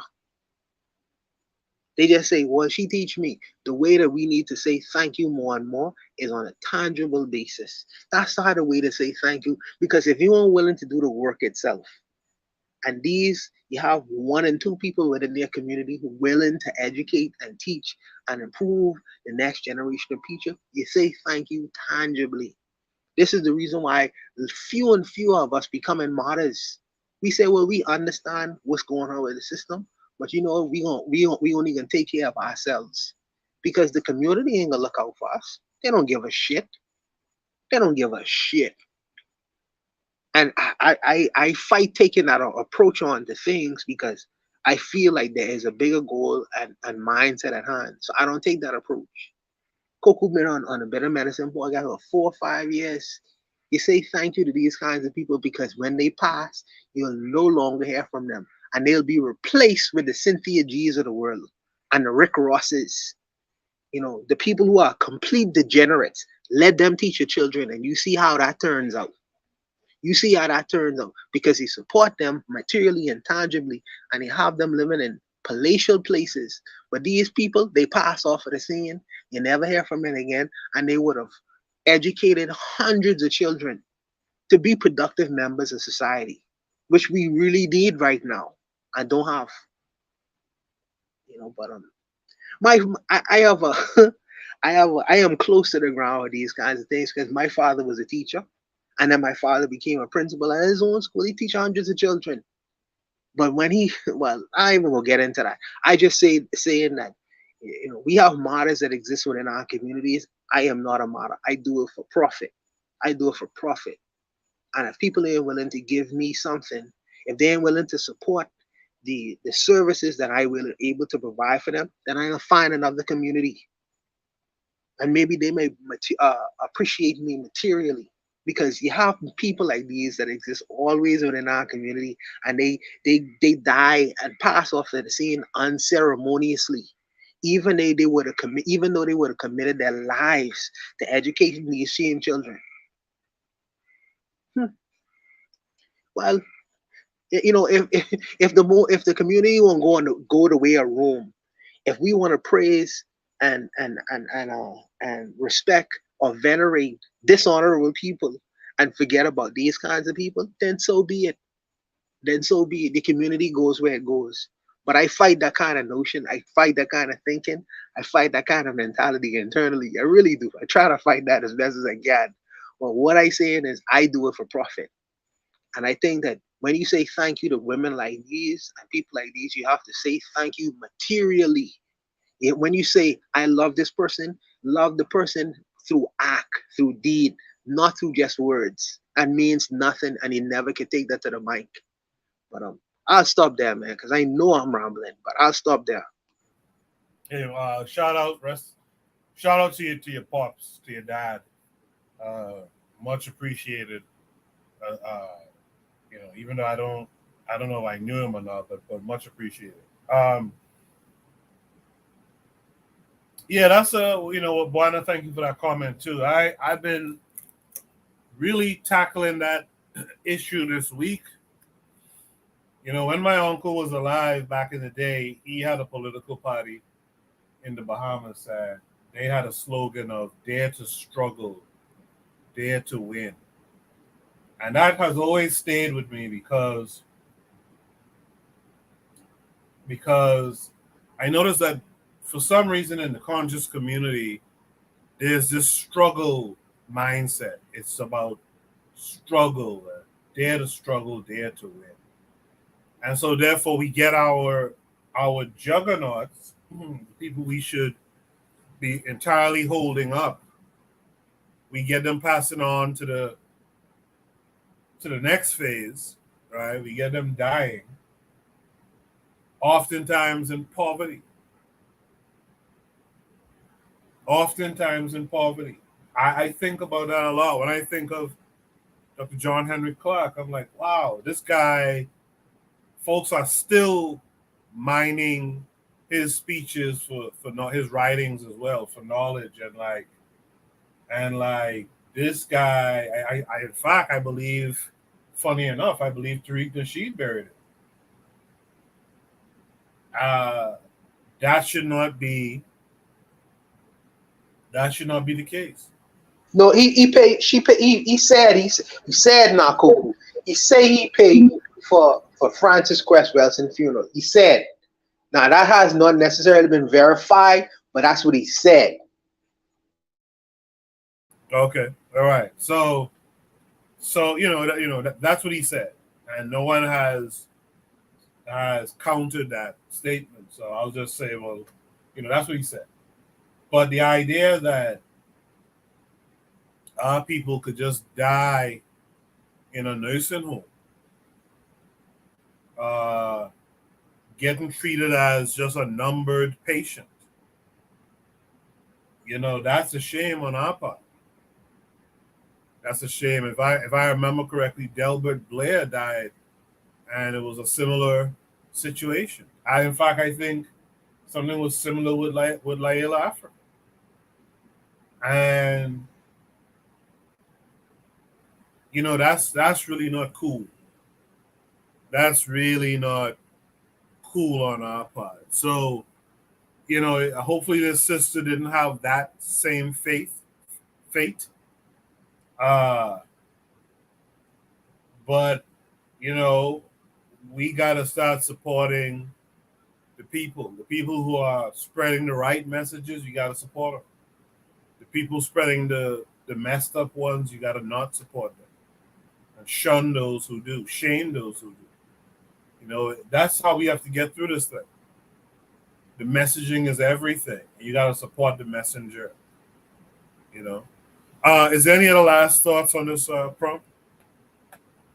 In the chat, NYC Sports Archive says, tune the right frequency, you'll get people on board. That's why J. Edgar Hoover had a report done on Black music. Everything is politics. Says, I wonder if she was connected to the Black liberation efforts of that time. I don't know. It'd be great to look into that a little bit deeper. Can I ask something? Yeah, I'm just looking up, her little biography, right? So I mean, at one point she ran a whole school district, and what was it? It was a 2006-07 school year. Her school charged $5,500 for tuition. I'm quoting, and parents said the school did a much better job than Chicago public school system, which budgeted $11,300 per student. You know what I'm saying? So like even in 2006-07, like she was out there, you know what I'm saying? And once again, like she was doing, if they would listen to her, and I'm sure, and once again, I'm sure she would say, if you just do this, and they would give her the runaround and give her the runaround and give her the runaround. I'm sure that's what's going to happen. There's no doubt. There's no doubt. You have this woman who's a phenom out in this school, and you know that she's trying to she's a mastermind of the schoolhouse. I mean, she's the master instructor. I mean, you don't want to sit here and have apprentices of her. Chicago didn't drop the ball. They didn't even pick it up.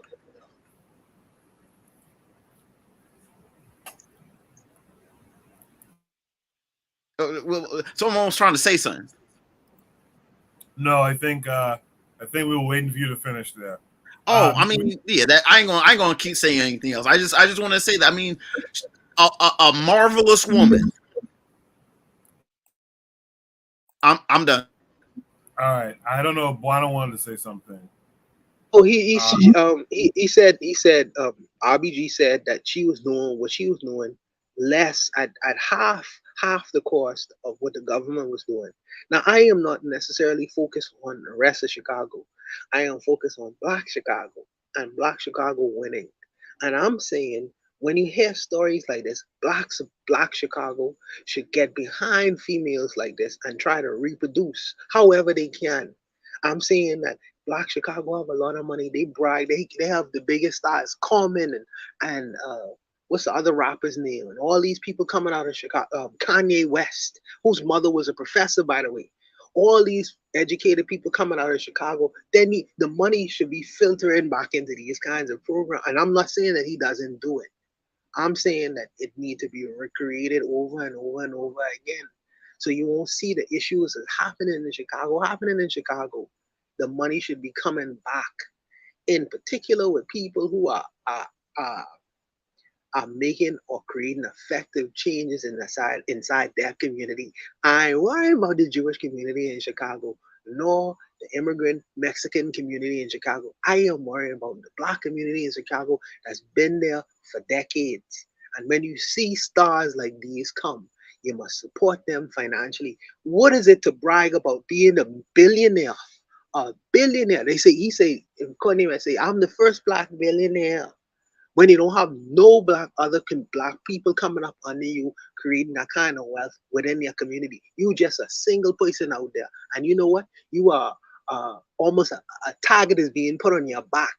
The difference between you and the rest of your competitors is the Chinese have a billionaire up front, but they have 100 millionaires surrounded that 1 billionaire. So if he is protected, he is buttressed by the people around him. You out there like this unicorn, where to have all the Black community look up at you and say, look at me, look how good and smart I am for getting all this money. But all the rest of the people around you broke, dumb, stupid, dejected. How long you think you're gonna stay with you in that position? You're a damn fool. You're a damn fool. You try to repeat people like these, and you coming from a background where you know your mother was an educated woman. You know what I mean? You was forced to, well, like I say, Coco, I'll just leave it there, brother. I'll leave it there. In the chat, thank you for that, Buana. In the chat, Everything is Politics says, do we have a value problem as a people? This also reminds me of political prisoners who are forgotten about. One of the reasons I'm not willing to go over and beyond for a lot of folks, not worth, in my opinion. Thank you for that, Everything is Politics. Let's welcome in the brother I Can Fire. I haven't seen this brother in a minute. I Can Fire, how are you tonight? You got to unmute your mic. Yeah, Wagwan, people. Blessed. Yeah, hey, what's going on? Respect, I got. Yes. Yo. So hear me ask about this thing, you know, bossy. May I comment on the last statement, which is, have we lost our values? Well, we most definitely have. And why aren't we celebrating our real heroes? And why do we allow our spiritual the people with the spiritual force within the Black nation to die poor and alone and all that stuff? You feel me? Yeah, I see myself as one of those heroes also, unsung heroes. You feel me? Because I've been fighting for my Black people for like from 92, 93. Feel me? I've been upholding consciousness. But I wanna say, out of all the humans, the Black humans that give the most trouble in the Black world in terms of neglecting consciousness, neglecting wanting to win, is our wig wearing hyenas. Our major problem. Wait. Are you talking about Black women? Yep, you got it. All right, we could not call them hyenas, but the wig wearing definitely can get criticized. But continue. Well, I'm not talking about the wig wearing. I'm talking about the people who wearing the wigs. You feel me? I'm talking about the reason why I said it is because you can know them. It's not like they're around and you have to pick who is who. They display themselves every day, who they are. You feel me? And what I have to say is, you see, a lot of people would be like, why are you saying that? Why are you saying that? But me as a man now, I understand that I used to suck titties on a survival level. You feel me? I used to suck titties for my survival, bro. And I don't know about you. You feel me? But that's how I survived. You feel me? And that makes me vulnerable to my mother. The reason I'm saying this is like a lot of us act like, oh, we are just men and we're just men and men and men and men. But bro, we were influenced by our mothers on a general level. Not to say we wasn't influenced by fathers too, but on a general level, on a macro level, we are all most likely influenced by our mothers. So we really need to pay more attention to the upbringing of our woman. You feel me? We need to pay more attention to that because we got to stop her from raising bitch ass niggas. You feel me? Or stupid, or what you call idiot boy. You feel me? Both bitch ass niggas and idiot boy. We have to stop them from raising idiot boy. Idiot boy. You feel me? Emotional black men that don't know, that only fight weak people. So I can find. So I can. The blame is ours then, if we're not replacing them as the teacher. Now I agree with you. I've said it here many times. The woman is supposed to be the first teacher. That's what we always talk about. She is. Yet, when the man is not there for being a BAN, like you just said, when the man is not there because he went and got locked up or got himself killed or he just ran away, what are you women? This is something Gas Him Up used to talk about. What are you women teaching these kids? But hold on. At the same time, what are we doing? Like, we can't sit by, like you're suggesting, we can't sit by and let women raise these guys who become, this negative influence in the community. What's your All right, I can say something about that. It's the no understanding level. This is what I have to say, right? It's like when you encounter our people, you don't know their mind. If you can meet a dude and he's acting off the influence of his mother. If and you be like, oh, this dude did that, and it's a dude who did it, but you don't know that he's really acting off the influence of his mama.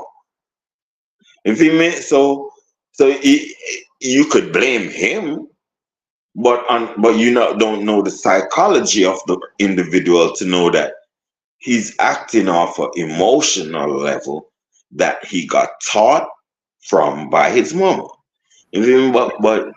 So what I'm trying to say is, big man, what I'm trying to say is, that's why me as a man, I'm bringing this forward, because we as men need to set up organizations and structures in order to discipline ourselves and our women. You feel me?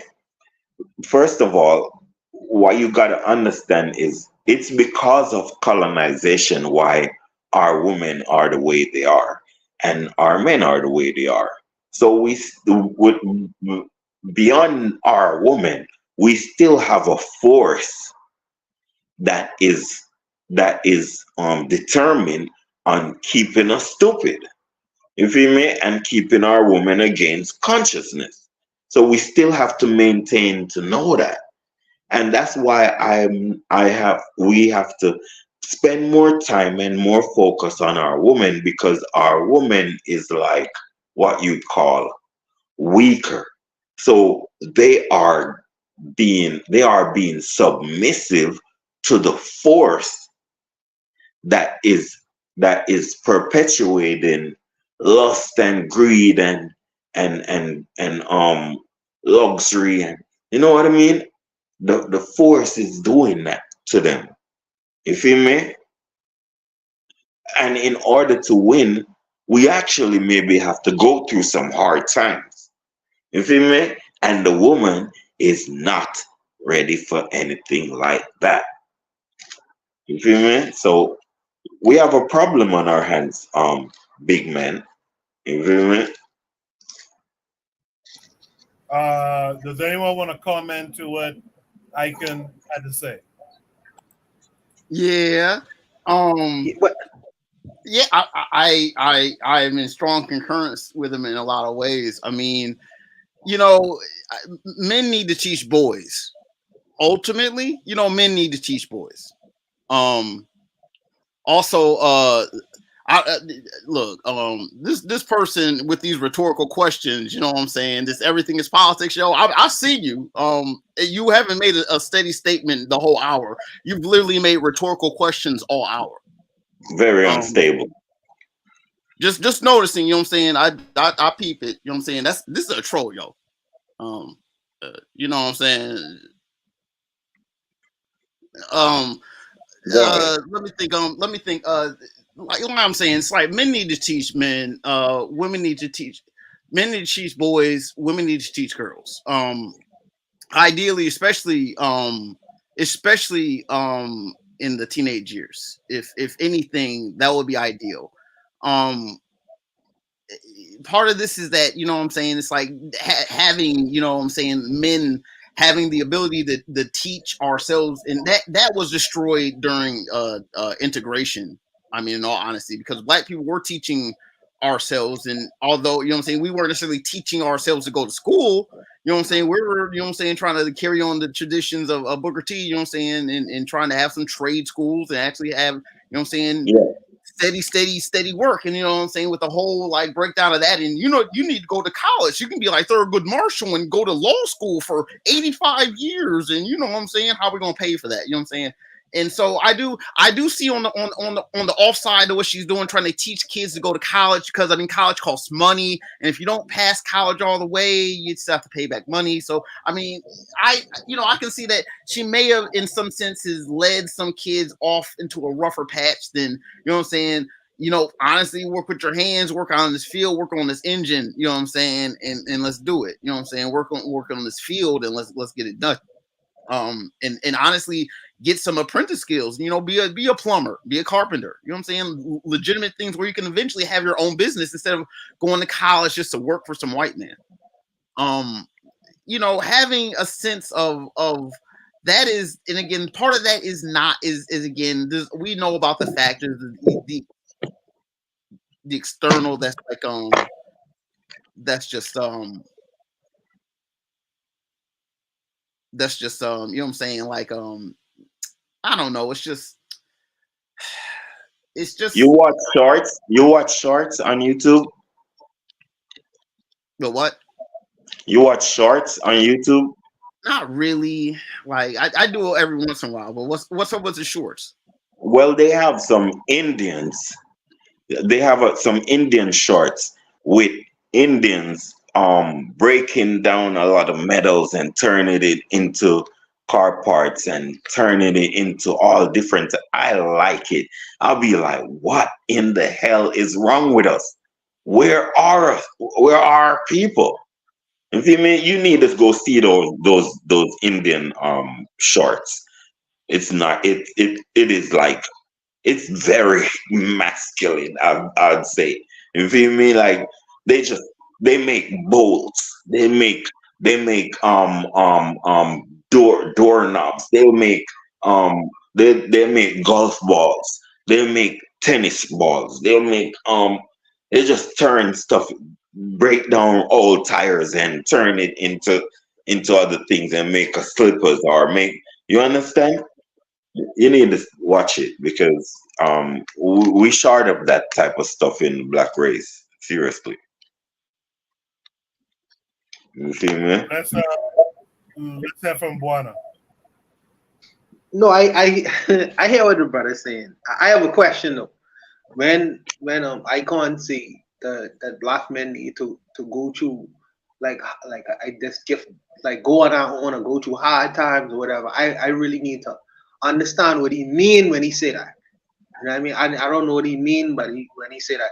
But as far as when Icon talk about like the Indian man them being innovative, they just like get junk, get things where people throw away, and then they convert it into usable products, usable everyday products of the people in the country. I see people do that all the time, man. And I come from Jamaica. I can't know that the Jamaican man is take products. But yes, yeah, I mean, so I mean, you know how things run. You know how things run. So we do it in Jamaica, but yes. they're kind of doing it on a massive scale, though. Yes. So he's saying that why we don't do it on a massive scale where it can benefit like 1,000 or 100,000 people. I understand that too. All at once. You feel me? Yes, I understand that too. You know, I understand that too. But what he's saying, all right. So on my island, they have a lot of coconuts, right? And the husk, the husk from the coconut, the husk could be used. That could be converted to make slippers. You all know slippers, right? It could be converted to make like the heels because it's tough, right? So you could convert that if you have the right tools. You could convert it. You know what I mean? Like how they do in the Philippines and things of that nature. I feel like what he's saying is doable as long as even the poor man on the street, as long as he have the tools to convert it. Tools to convert these everyday items, these throwaway items into different kinds of products and things. That's the difference. And I think that sometimes the brothers, I don't know, man, we need to have a connection because the brothers with money are the industrial area to go learn it. In the industrial, that's true too. I think that Jamaica have industrial schools. Anyways. I mean, I don't know, Caribbean. We have some industrial areas and some of those areas where people make like they make pots, like aluminum pots. That's right. They do that, but it's on a small scale. Yes. And I know you. Go ahead, go ahead. No, go ahead. No, I know you're talking about millions of people because right now I think you're living in the States. So you're saying how it could benefit millions of people. And I'm actually talking about Africa. Still millions. Still millions of people. Still millions of people. Yeah. So I just think it's workable. It's workable. It's just getting the products to Africa and then using it to reproduce it to sell it to millions of people. I understand what you're saying. I do. I really do. It's just the skills you need in Africa. Africa has all the products, have all the raw material to do things. It's just the skills to break it down from where it's at to the other level. You feel me?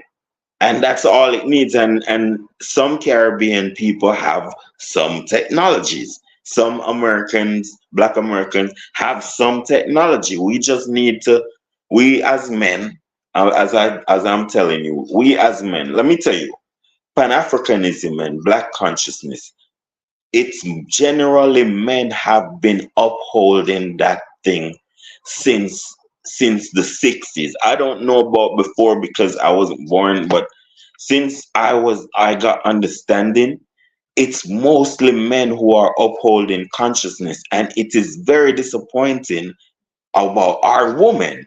And seriously, I'm getting real pissed off about how free our women are to make decisions. You feel me? And we need to stop it. Somehow we need to stop that shit. You feel me? Go on TikTok, go on anywhere. You see our women all over the fucking place. Sorry, excuse me. All over the place talking. They just talking. You feel me? Making all type of decisions and proposals and all different type of things. Now these Palestinians and these Arabs need to be vanquished out of Africa. And our women are all over the place defending these set of enemies. You feel me? Even though Jews are our enemies, the Arabs are our enemies too. And they are closest enemies actually. You feel me? The ones mainly to get rid of, because they are buffer zone, you feel me, in Africa for wickedness. You feel me? And our women have no interest in Africa. Our women don't like Africans. They want white people, white babies, white every goddamn thing. As far as I'm concerned, the typical Negro woman. But Mixed icon, all that they want. But icon. Easy Use a white. icon. Use a Rasta man, right? Use a Rasta man. The Rasta woman ain't into no European business. The Rasta woman, my sister, Raw Itel is a Rasta woman. I think she's a Rasta woman. They ain't into no European business. So I mean, with some bald-head woman. No. Hey, hold on, big man. Nah, man. Hey, don't be laughing, bro. Just keep it serious. You feel me? Too many comedians in the black world and dancers. Let's keep it serious. Now, hold up, bro. We are talking about the black race here. Rastafari is not a tribe and it's not a race. It's our people. We are all the same. We ain't different. Being a Rasta and being another black person ain't different. It's just another black person decide that they don't want no consciousness. You feel me? So my problem is our women don't want no consciousness. On a general level, you talking about your sister or whoever you talking about, but where is her team? How much people is behind her? How much people is like her? How much other woman is like her, Mr. Barbados? How much other woman is like her? Huh? Why are so much heathen women around? It's Bahamas, by the way. Bahamas. But go ahead. What I saying is, okay, I understand where you coming from. What I saying is that you will never. Well, I have never seen a situation where you have 100% agreement on anything, right? Now you want. I don't care. Listen, hold on. Wait. Let me finish. Yeah, go. Okay. All right. I have never seen 100% of women agree on any particular thing. So even if you get 60% of the women to agree to what you're talking about right now, right? 60%. You wake on the 60%. You don't wake on the people. You don't wake on the 40%. You watching the 40% of the women who on YouTube talking a bunch of foolishness. And my thing is focus on the 60%. The 60% of the people who actually listening to what you have to say. No, man. You can't look at no. You're trying to get it 100%. 100%. I'm opposing what you're saying. You know why? Consciousness is not on that rate. consciousness in the black world is at a 2% rate or a 5% rate, bro. Well, if you starting, if you say if it's 5%, So if you what say I'm it's 5, saying, no, all right, listen what I'm okay, saying. okay. We need a critical mass in order to overwhelm the oppressive system. You feel me? For everybody to win, everybody black to win. You feel me? You have a set of Negroes who think that bootlicking is the winning way. You feel me? Who think that licking white ass and wanna be white is the way to go. I mean, like 90% of us. But not only that, you have a force that is perpetuating this type of behavior and trying to keep it that way. And our women are the targets. You know why? Because our women are actually more powerful than us as men. You feel me? If you can get the woman to teach the men to be idiots before they're 18, then the oppressor wins, because you're gonna have a set of tap dancing Negroes, you feel me?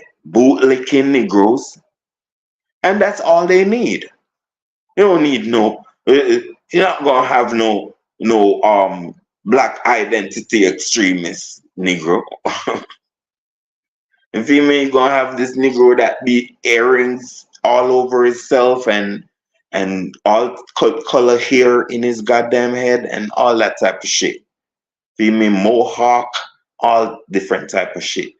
You feel me? So as long as these women are breeding these type of Negroes, we them Negroes gonna take us out. You know how much conscious people those type of Negroes took out? Like Malcolm X? Huh? Some bootlicking Negro that some woman raised took him out. Sometimes we need to watch what we support, because it gonna come back at you. You feel me? And we need to start. We need to. Yeah, I like this program though. You feel me? You see how you see that. But look, you see how dormant your program looks. 2 views. Yeah. Viewers. Yes. And you know what? And you know what? And you know what? Yeah, yeah. And you know what, Icon? And you know what, Icon? Even though our viewers is 100 viewers the most, I work on 100. I'm waking up. We are collectively working on 100 viewers, because the 100 people who are actually listening to us could be more powerful than the people who than 150,000. Hold up.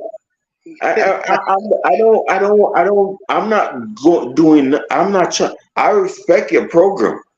Yeah. But I'm just talking about our critical mass that we need to win. Yes, sir. But Icon. And hold up. So I'm just trying to tell you that it's the idiots that's not listening to your program. I don't mind that. I don't mind that. We are not trying to recruit the idiots, Icon. We trying to recruit the brothers like yourself who understand. I trying to recruit the brothers them. We collectively are trying to recruit people who understand and who could take it to somewhere else. We don't want no idiots. We don't want no black idiots. But let me tell you something, big man. It's the women mostly that don't like the bitter medicine. the women listen. My brother, my brethren, Raw Itel is a Jamaican woman who's listening to us every Saturday night. Pauline is a Bahamian woman who listens to us every Saturday night, and there are several other women who consistently listen to us. They love us. I don't want Cynthia G them to listen to us. I fire with the women we have so far because we got add to that. That's why we waking. Icon, man, give us some time. Give us some time. Bro, I'm telling you, my lord. Keep it going though, but I am not appreciating our woman. I truly, genuinely appreciate the few. Do you understand what I'm saying? I'm not like, oh, I'm not appreciating the few. I would never do that. You feel me? But for you to understand how dangerous our woman is, you feel me? We have to look into those who are not interested in consciousness, bro. And we need to go at them. I swear we need to go at them. It's either listen, man. Let me tell you something. This thing is like, it's either you die or you fight. It's either you die or you on the consciousness side, and that's how I'm looking at things, bro. You feel me? All these little heathen type of behavior that these people love. I'm telling you, they release. I'm telling you, bro. These set of women are releasing pure tyrants on us every school year. You feel me? Every school year they releasing tyrants. Negroes that will jump over the wall and shoot you for nothing. You feel me? Because they upset how you look at them, bro. Some Negroes that will never fight white people because they know white people got helicopter gunships and goddamn RPG missiles, bitch. You feel me? Cowardly little Negroes. I don't like that shit. If I know Mr. Bahama people, like Bahama people, right? I would never try to talk shit about Bahama people. You feel me? Because why? It ain't Bahama people who own missiles and helicopter gunships and goddamn nukes and all. It ain't Bahama people doing that. Why would I go at Bahama people? I would be a cowardly little germs. And that's what I don't like about some what's going on, because these women are raising a set of Negroes that don't like Africa and don't like other Negroes and don't like Caribbean people and don't like and some Caribbean people don't like other people, and all this type of disgraceful attitudes is coming out of some crazy ass Negro. You feel me? Stuff that he hear from his mama just because his mama wanna bleach her skin. That's what's going on. Don't like nothing black. I appreciate this lady, you feel me? But she was like this lady on the screen, but she's just a liberal. They just a set of liberals who want to be white. I mean, they in the black world, but they want to be white. They want to be included in the status quo. But she just, I don't know her. I don't want to say nothing bad. But but you notice she was emphasizing on college. She wanted that college thing going on, which just turned us into homosexuals. I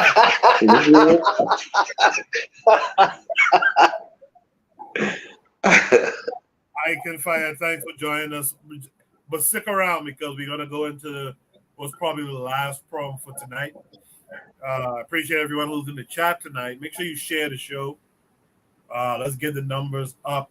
I've been working my damnness behind the scenes to get these numbers up legitimately too. I could have faked the funk, but legitimately trying to get the numbers up, and it's difficult, man. Our folks aren't a lot, the critical mass, as Icon said, is not really looking for the information. So we're preaching to the minorities. Before we move on to the next problem, let's welcome in our brother Bakari this week. Bakari, how are you?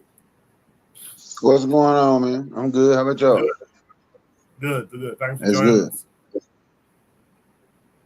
Respect, Bakari. What's going on? Respect. You was about to move on to your next prompt.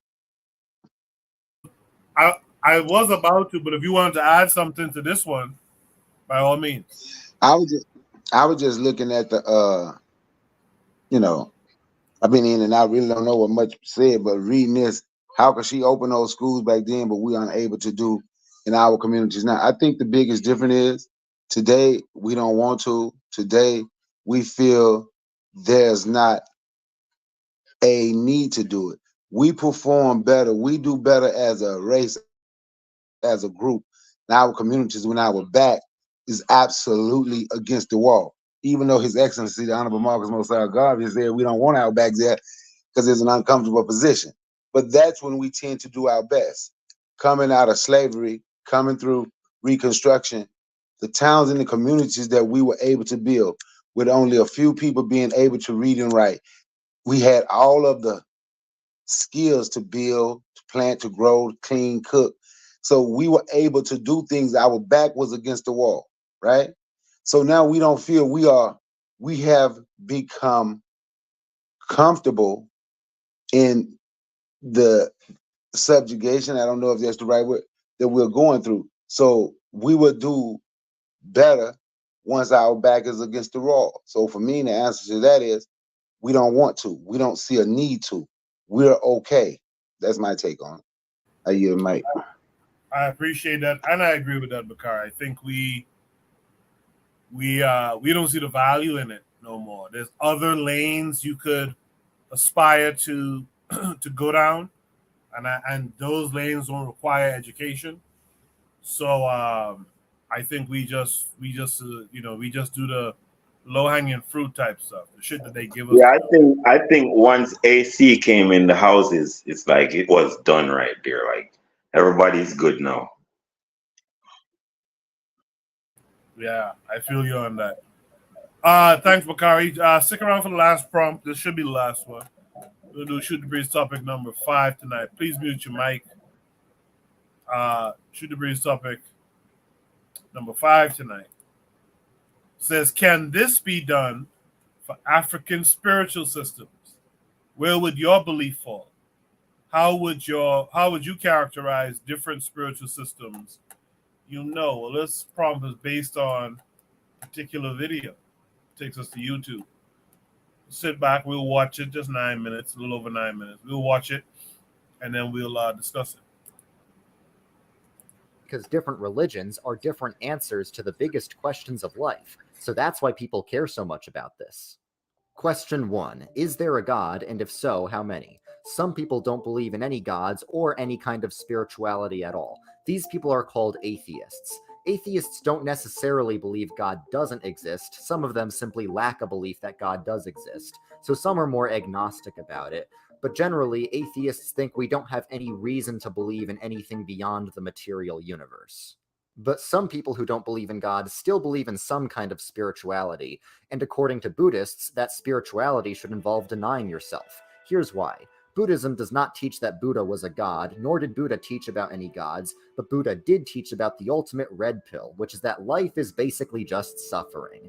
At the root of suffering is desire. Those are the 4 noble truths. Number 1, life sucks. Number 2, life sucks because you want stuff. 3, if you stop wanting stuff, then your life won't suck. Number 4, there's a path you can take to not want stuff anymore. It's simple, really. The more you desire something, the more disappointed you're going to be when you don't get it. For example, the more you like a pretty girl, the more disappointed you're going to be when she rejects you, and she will. The more you love money, the more disappointed you're going to be when the economy crashes, and it will. You gotta stop being so attached to all these worldly pleasures. So you need to break that attachment by denying yourself, and then you can be spiritually free. Life is a cycle of pain, but if you eliminate your desire, you can free yourself from the entire cycle and achieve nirvana, which is true spiritual bliss. Now, some people want spiritual freedom but do not want to deny themselves. This kind of spirituality isn't about self-denial at all. It's about the opposite, self-affirmation. It doesn't like the submission involved in traditional religion, but still wants to have the spiritual meaning that traditional religion can provide. It's about the freedom to pave your own spiritual path. So because it's all about spiritual libertarianism, it's not an organized religion, but it's a decentralized set of practices that are becoming increasingly popular among Westerners, particularly women. Now, some people believe in many gods, like some pagans and Hindus. The difference is that Hindus believe in reincarnation. Pagans are usually polytheists, which means they believe in many gods. The gods usually represent forces in nature. The sun, there's a god for that. The moon, there's a god for that. The sky, there's a god for that. The sea, there's a god for that. Your crops, there's a god for that. So because there's a god for every area of life, if you want to succeed in a certain area of life, you need to win the favor of that particular god. And often different cultures have different versions of the same gods. Another thing is the gods of paganism are a lot more anthropomorphic or human-like than they are in other religions. The gods are a lot more powerful than humans, but they're still both finite. They're not all powerful. Just like humans, gods will fight each other, get drunk, reproduce, and make mistakes. Okay, now do Hindus also believe in many gods? Well, it's kind of complicated, because there are indeed many gods in Hinduism, but they're all part of the same ultimate reality. Hindus believe that the one ultimate reality encompasses everything, but it's received in many different ways. They believe there can be many incarnations of God or the gods, and that's why it's okay to worship idols, because the divine expresses itself through the physical. This is why Hinduism has a more pluralistic approach. Instead of having a strict canon of what you must believe, the way some religions do, Hinduism is more like a buffet where you can choose to believe what best suits you, because God can be received in different ways. Hinduism also believes that reality is a cycle, so that's why they believe in karma and reincarnation. They believe there's a hierarchy of life forms, and if you earn bad karma in this life, you'll move down the hierarchy in the next life. There's also a hierarchy of people, and if you earn good karma in this life, you can move up the hierarchy in the next life. So you could say Hindus are monotheist. The difference is they believe God is one with the universe rather than separate from it, which is similar to how Sikhs think of God. The difference is that Hindus worship idols and Sikhs do not. Sikhism strictly only believes in one God, but not in the way that Western religions do, because Western religions see God as something outside and external to the universe, whereas Sikhism would agree with Hinduism that God is one with the world, but unlike Hinduism, they do not think that that means we can worship idols. They see God as kind of an unknowable mystery, but they also believe that the gurus have been enlightened to teach us how to serve God, and that includes working for equality and justice. Western religions, on the other hand, do see God as separate from the universe, and deists don't even think God interacts with the universe at all. According to deism, God is outside the universe, and he sort of set the universe in motion, but doesn't actually intervene in the natural course of events. So deism often compares God to a sort of clockmaker for the universe. Why do they believe this? Well, deists think that from reason alone, we can figure out that God exists. But when it comes to divine revelation or supernatural miracles, then they're a lot more skeptical. So God exists, but doesn't really care. But the Abrahamic religions believe God does care, and he does interact with the universe. Okay, so how exactly did he do that? Did God become human in Jesus? And if not, is Jesus still the Messiah? Judaism doesn't think so. Judaism is about God's relationship with the Jewish people.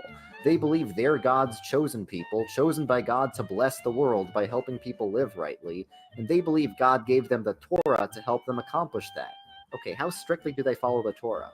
Well, it depends on who you ask. Some Jews follow the Torah really strictly, some of them follow it kind of strictly, and some of them don't follow it strictly at all. They also believe in the coming of the Messiah, a Jewish superhero who's going to fix the whole world. The reason they don't believe Jesus was Messiah is because the world apparently hasn't been fixed yet, but they still believe it's their job to start fixing the world in preparation for when the Messiah does arrive. Now, Islam actually does believe Jesus was the Messiah, but still strictly not God. They believe he was a prophet, specifically a prophet of Islam, because they believe the same God gave different revelations to different prophets over the years, but these revelations gradually got corrupted, so God gave the final and perfect revelation to Muhammad in the Quran. They see Islam as the fulfillment of Christianity and Judaism. So they do believe Jesus was a very important prophet, they believe he was the promised Messiah, and they even believe he was born to a virgin, but they do not believe he was God, and they do not believe he rose from the dead. They believe that he didn't even die, God just made it appear that way. Muslims believe that the Quran is the direct word of God, it's flawless, it's eternal, and it's been perfectly preserved. And it also says how to submit to God, and that's very important because the meaning of Islam is to submit. God is ruler of the entire universe, and all humans are called to submit to God. And eventually, God is going to reward those who do good and punish those who do evil. And if you want to know how to do good by submitting to God, there's 5 big ways to do so. The biggest focus of Islam is the fact that there is only one God. There is nothing like God, and God is so pure and so far above the universe that God couldn't possibly become human. Christianity is very different, however, because it teaches God did become human. Christianity is all about Christ. Jesus is truly human just like the rest of us, but he's also truly God just like God the Father. And because he's truly human and truly God, he's the only one who can bridge the gap between humans and God. And there is a gap, because God is perfect, almighty, and eternal, whereas we humans are sinful, weak, and corrupted. But still, in his infinite love and mercy, God came down, became human, and died for our sins, and he rose from the dead, and eventually is going to raise the rest of us from the dead as well. What's unique about Christianity is we don't actually have to be good enough for God, because God already did that for us when he became human and died for us. So we just need to be united to Christ, and then we can participate in God's eternal life. Okay, but how do we do that? For those who have faith in Christ, the Holy Spirit unites them to Christ, because the Holy Spirit is the Spirit of Christ, and he's also the Spirit of the Father. These 3 persons have relationships with one another, but they're still all the same being, so Christianity still only believes in one God. All of this is revealed in the Bible, which is the story about Jesus. Spoiler alert, Jesus wins in the end. He defeated death when he rose from the dead, and when he comes back, he's going to destroy all evil in the world and make the world perfect. Just like he united God and man, Jesus is also going to unite heaven and earth. So all these religions teach very different things. Some people try and respect all religions by saying they're all basically teaching the same thing, but this actually disrespects all religions by discarding the uniqueness of their claims. The truth is that religion raises the biggest questions of life that everyone needs to answer for themselves. Very interesting. I will say, I do like the way they surmise or summarize all these religions. Like at the end here, you could just pause and, get a full, a basic view of the full video. So I like the graphical representation of that presentation, if you will. And I like the first part of this prompt that asks the question, can this be done for African spiritual systems? I'll put that challenge out there. If you're skilled and knowledgeable, to do something just like this for African spiritual systems, indigenous African spiritual systems across the continent, I think that would be great. I think that could be, if done like this, I think that could be great for us. So, I put that challenge out to you guys, and you put that challenge out to others. Real Black Gentleman, what say you to what you just saw? I mean, it's a nice little flow chart, a way of organizing it. I mean, naturally, I think, what I'm saying, what I'm saying, if you once you look look a little deeper, just what I'm saying, the black representatives really isn't on the page. They'll try to turn that into like the new age, but really is the old age, in fact. But I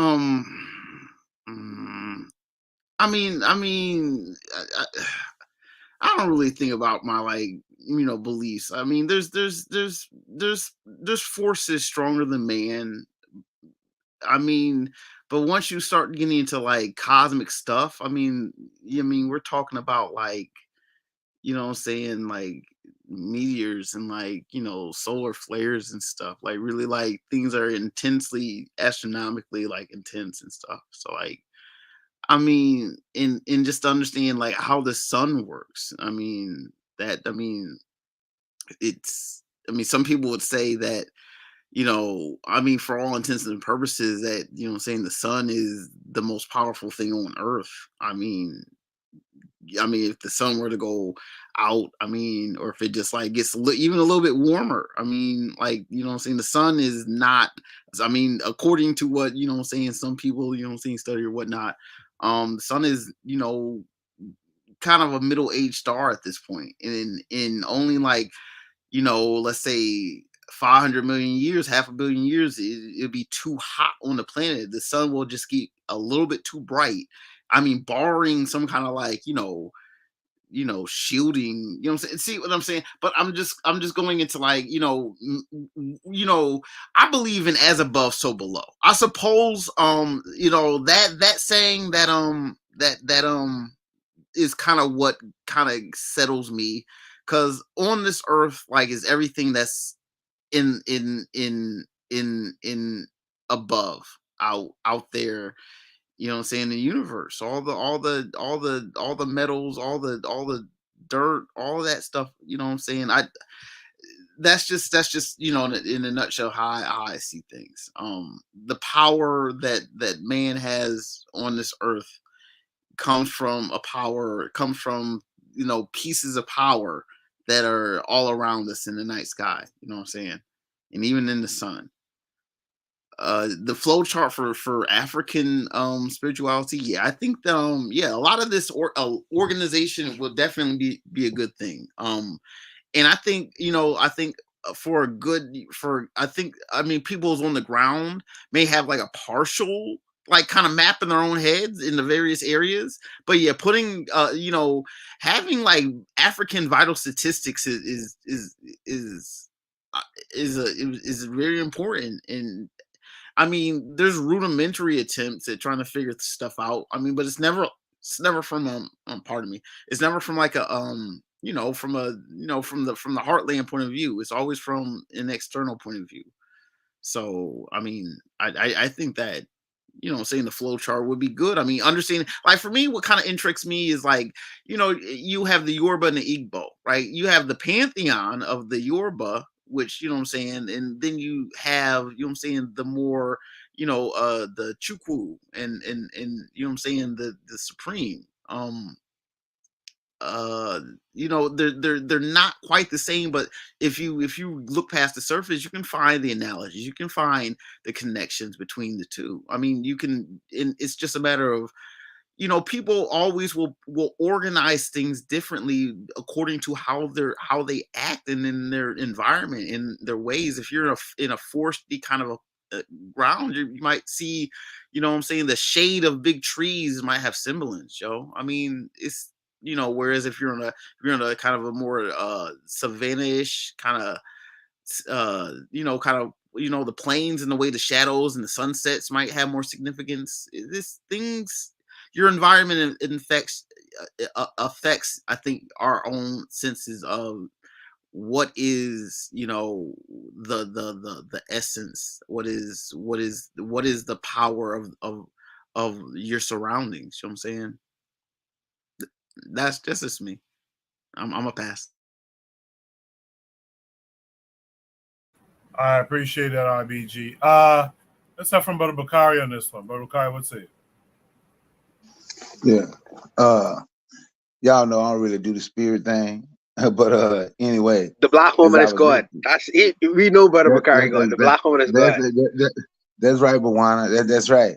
Because what do you say? God come into physical form. So the black woman is God. I'm just saying. The black man is God. But if there's God, I believe God is in everything, but everything is not God. You see a tree, you can see the wind. All that is a higher power. You understand what I'm saying? That's me. That's how I see things, right?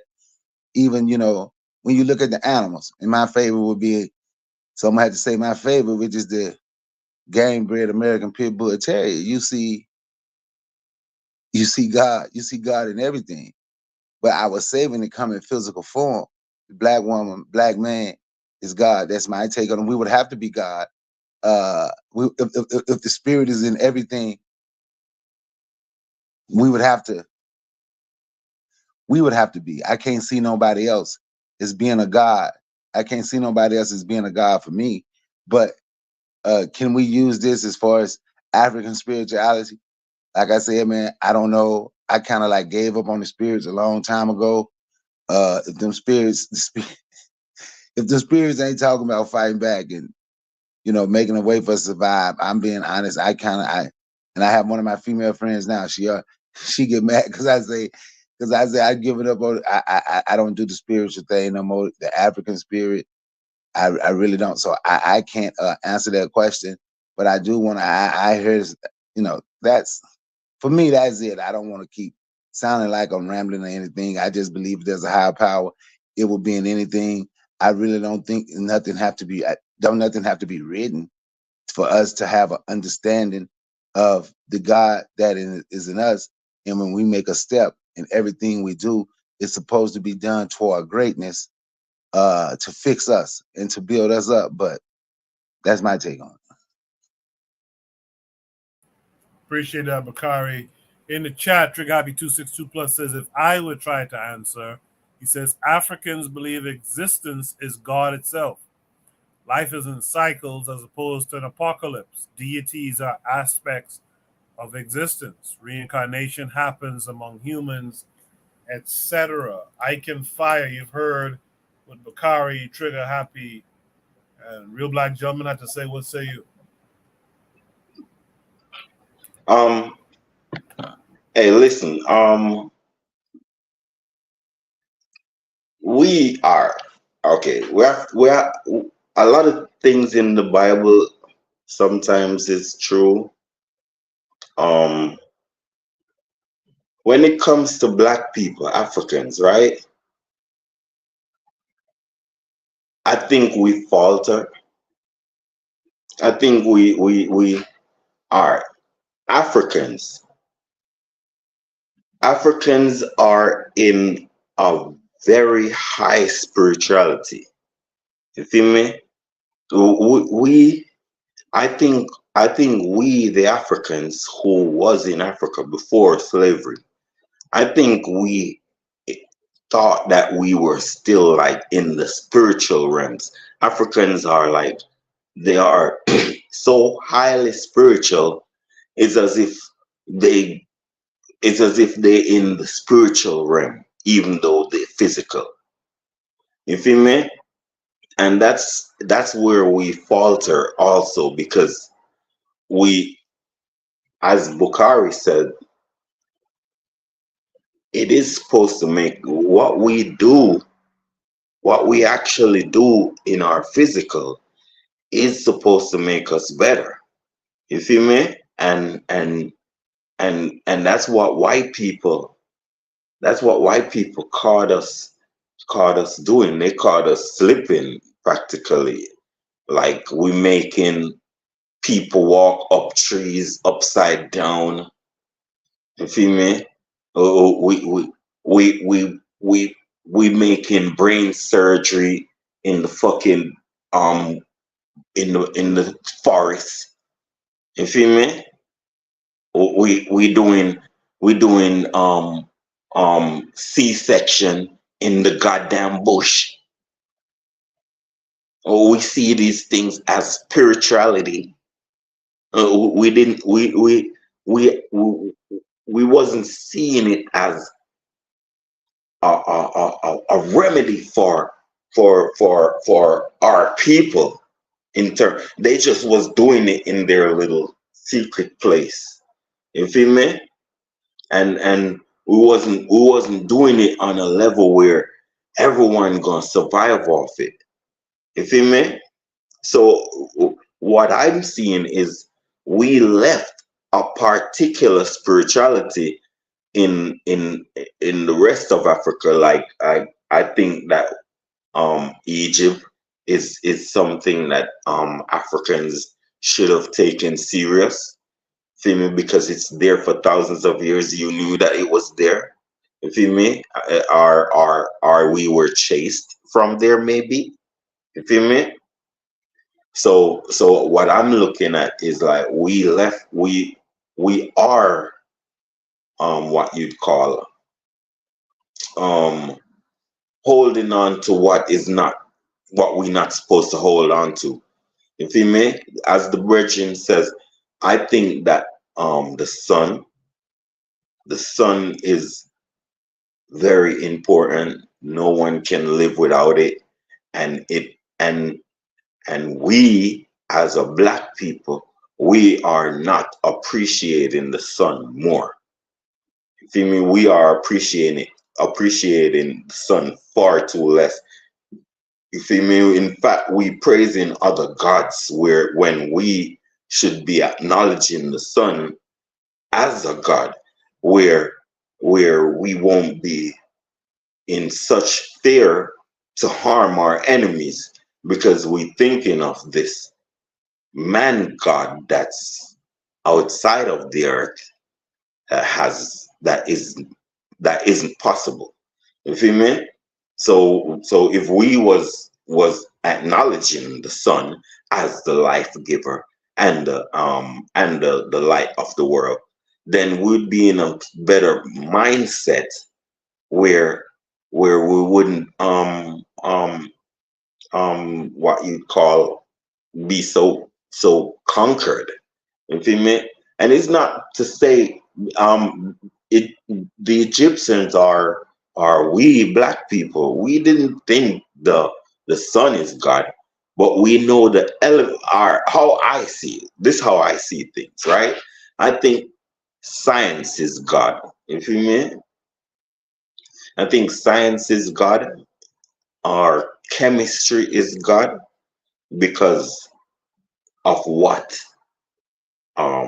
it entails. You feel me? It entails taking the four major elements: air, water, earth, and what's the other one? You feel me? Fire. You feel me? And you put them together, and you can create things. And that's what white people from what you call white Greece is the height of white education.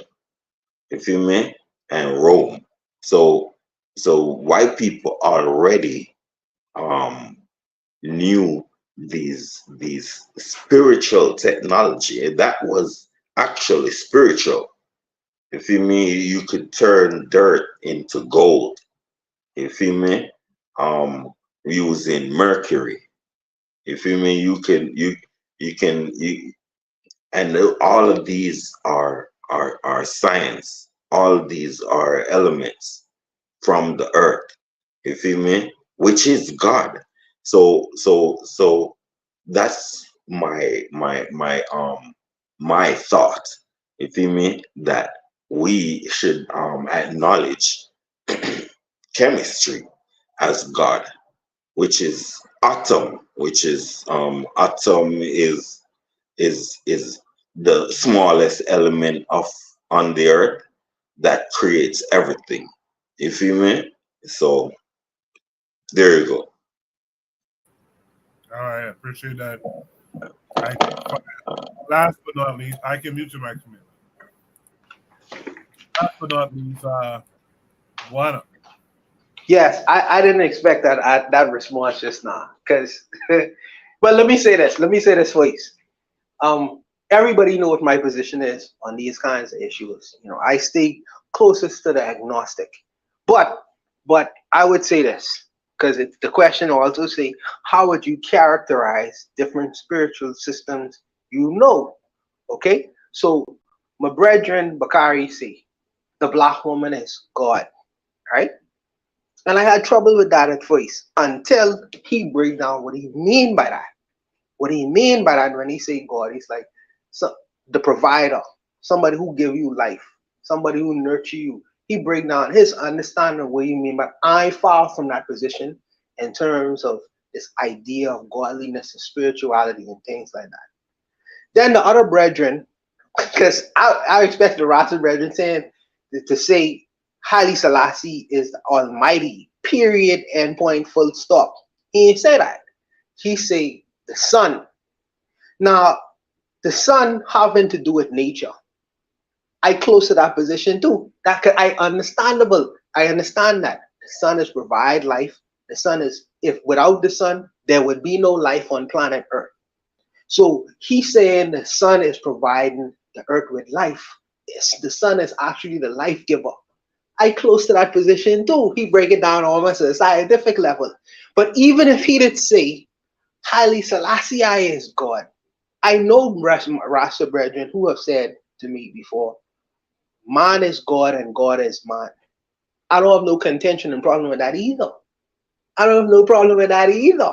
You know what I mean? But my position is I look on the world almost on a natural level. When you talk about godliness, I would say it's more on nature. Nature encompasses all them things. The sun, the woman, the man, all them other things. You know what I mean? Nature is encompass all of that. But I understand how they break these definitions and terms down. So I'm so far removed when you say, is my spirituality or belief system different from theirs? No, I close. It's just in how they perceive it and how they break it down and understand it. So it's not to be critical of. The contention I have sometimes is when the so-called supernatural world take God out of man, take God out of self, and take it beyond into the supernatural or spiritual or metaphysical realm or whatever, where we can't touch, taste, relate to, and nothing like that's my issue sometimes with the spiritualists. But the brothers then bring it down. Go ahead, brother. Go ahead.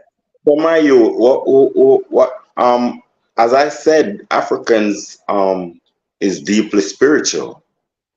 They can actually make things move that don't exist, bro. Like if you've seen the voodoo shit, these people make things move, bro. So they have a spirituality that's going on, but it don't help their humanity. It's not helping humanity. It's just like playing around type of thing, as far as I'm concerned. You feel me? Oh, showing off, playing around. You feel me? But it don't win nothing. People destroy you, and your spirituality, what you're doing, can't stop that. So what I'm saying is, like, we missed the ball, or in not taking Egyptian cosmology more serious, because it caused development. It makes development. It makes you mathematically smarter.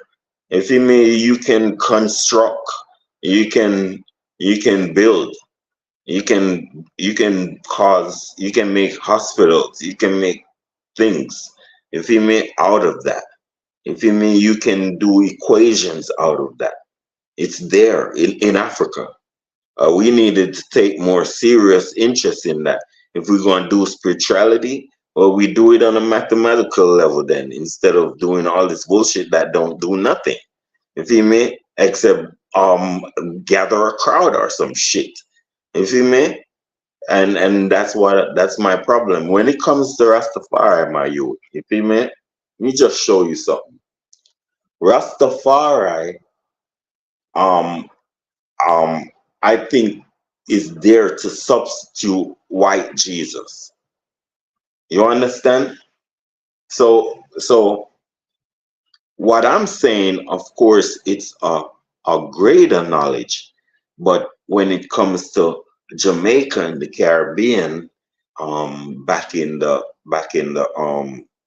30s and 1920s, the knowledge that we have in terms of understanding Kemetic cosmology was not there on a great scale, if you may, especially to the common public.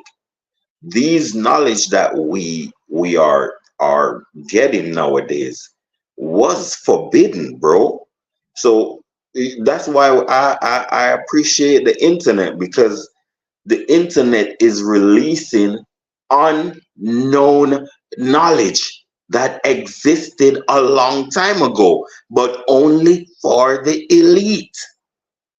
Do you understand? So that's why it's called the age of information. It's because nothing can be hidden anymore. You feel me? because of the internet. I tell you, the internet, right, is going to be the destroyer of white people, and it cannot be stopped because of their greed. Greed is going to be the destruction of white people. You feel me? Because now they're like the monkey. You bore the hole, you put a rock in it. You think it's salt, or no, you put a rock of salt in it. You feel me? But if he folds his fist, he can't get his hand out of the hole. You feel me? So he got to let go of the salt to get himself free, and he will never do that. And that's the white people. That's how you got to catch white people. They listen. It's a black man that invented the internet. A black man that invented part of the help invented the fiber optic cable, and it's a black man that invented the cellular phone. And the three of them is joined together to cause the age of information, the information age. So a lot of knowledge that we have right now is only like 5-10 years, 5 years the most. Some knowledge is coming in. That's why white people put out Hebrew Israelites. They put out ADOS to distract and disturb. You feel me? The knowledge that black people is acquiring over these 7 years or 10 years. You feel me? Yeah. So Rastafari is there to substitute the white Jesus, my boy, because the white Jesus is afflicting us because we becoming major white ass lickers and boot lickers. You feel me? So we say, let it be a black Christ. You understand? Let it be a black Christ. Since even though Christ don't exist, Christ is S-U-N, the Son, not S-O-N. You feel me?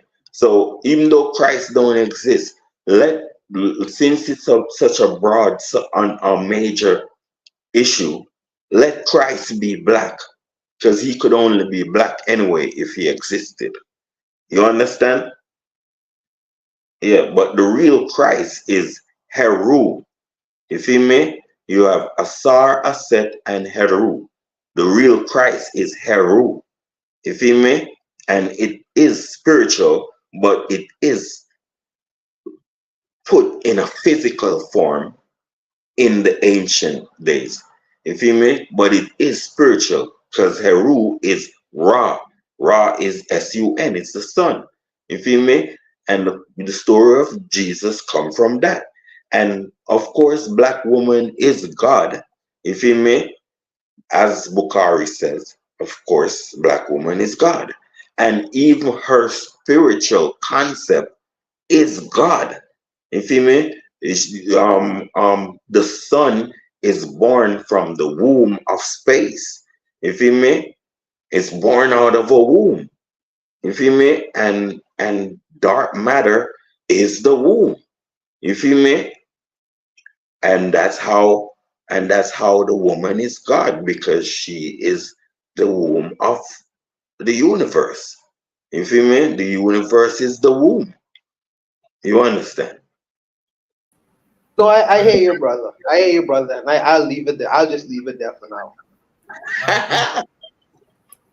I appreciate all of you who took part in tonight's show. That's the last topic for tonight.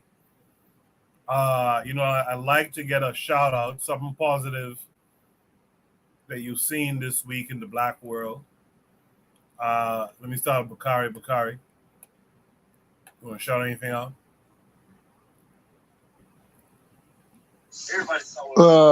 Not really. They can go to my channel and see why I highlighted the Black Towing Company. That's about it. I don't have much to shout out. All right. Thank you for letting me speak, though. Yes, sir. Thanks for coming through. I Can Fire. You want to shout anything out this week?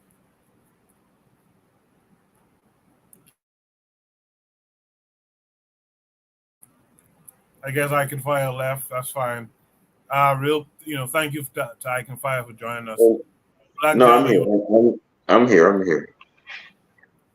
All right. Globally, I don't know. There is more not good things, but there are good things that happen. I can't really name.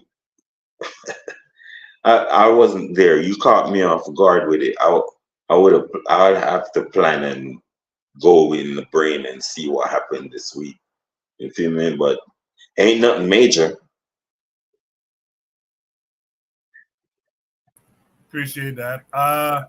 Sugar Happy 262 Plus says Mali and Burkina are making great advancements against the terrorists in their region. Shouts out to them, Niger too. So that's a pretty good shout out there.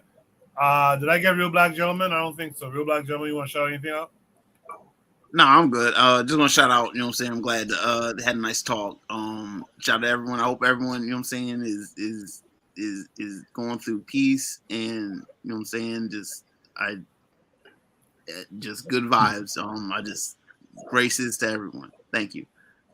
Appreciate you. Buana, last but not least, what you want to shout out this week? Yeah, I want to shout out the brother Bakari, promoting the brother who is towing company. That business is a good business to have.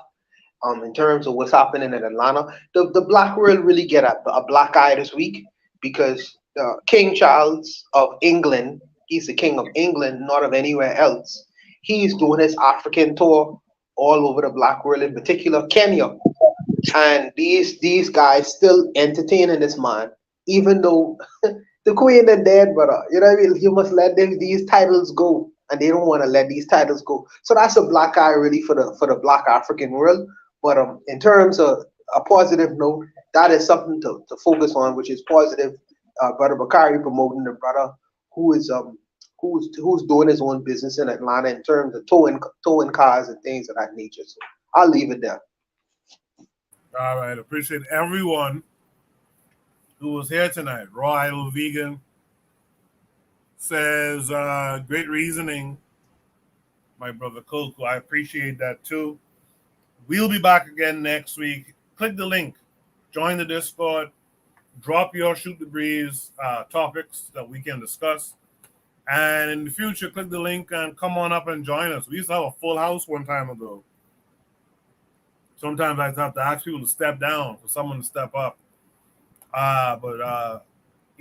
Let's get back to that.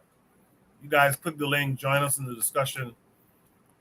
Anyway, I'll be back next week. Hopefully you guys are too. You guys be good.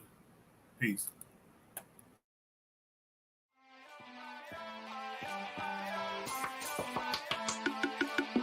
Thanks for listening to the Bitter Medicine Podcast with your host, Koku. If you like what you just heard, we hope you pass along our web address, bittermedicineblogs.com, to your friends and colleagues, and share our show to all your social media. Be sure to check out our archive section on our website for previous podcasts. This has been a KWAZ radio production. Join us next time for another session of the Bitter Medicine Podcast. Follow us on Facebook at Bitter Medicine Show, Twitter, Bitter Meds, Tumblr, Bitter Meds, Instagram, Bitter Medicine.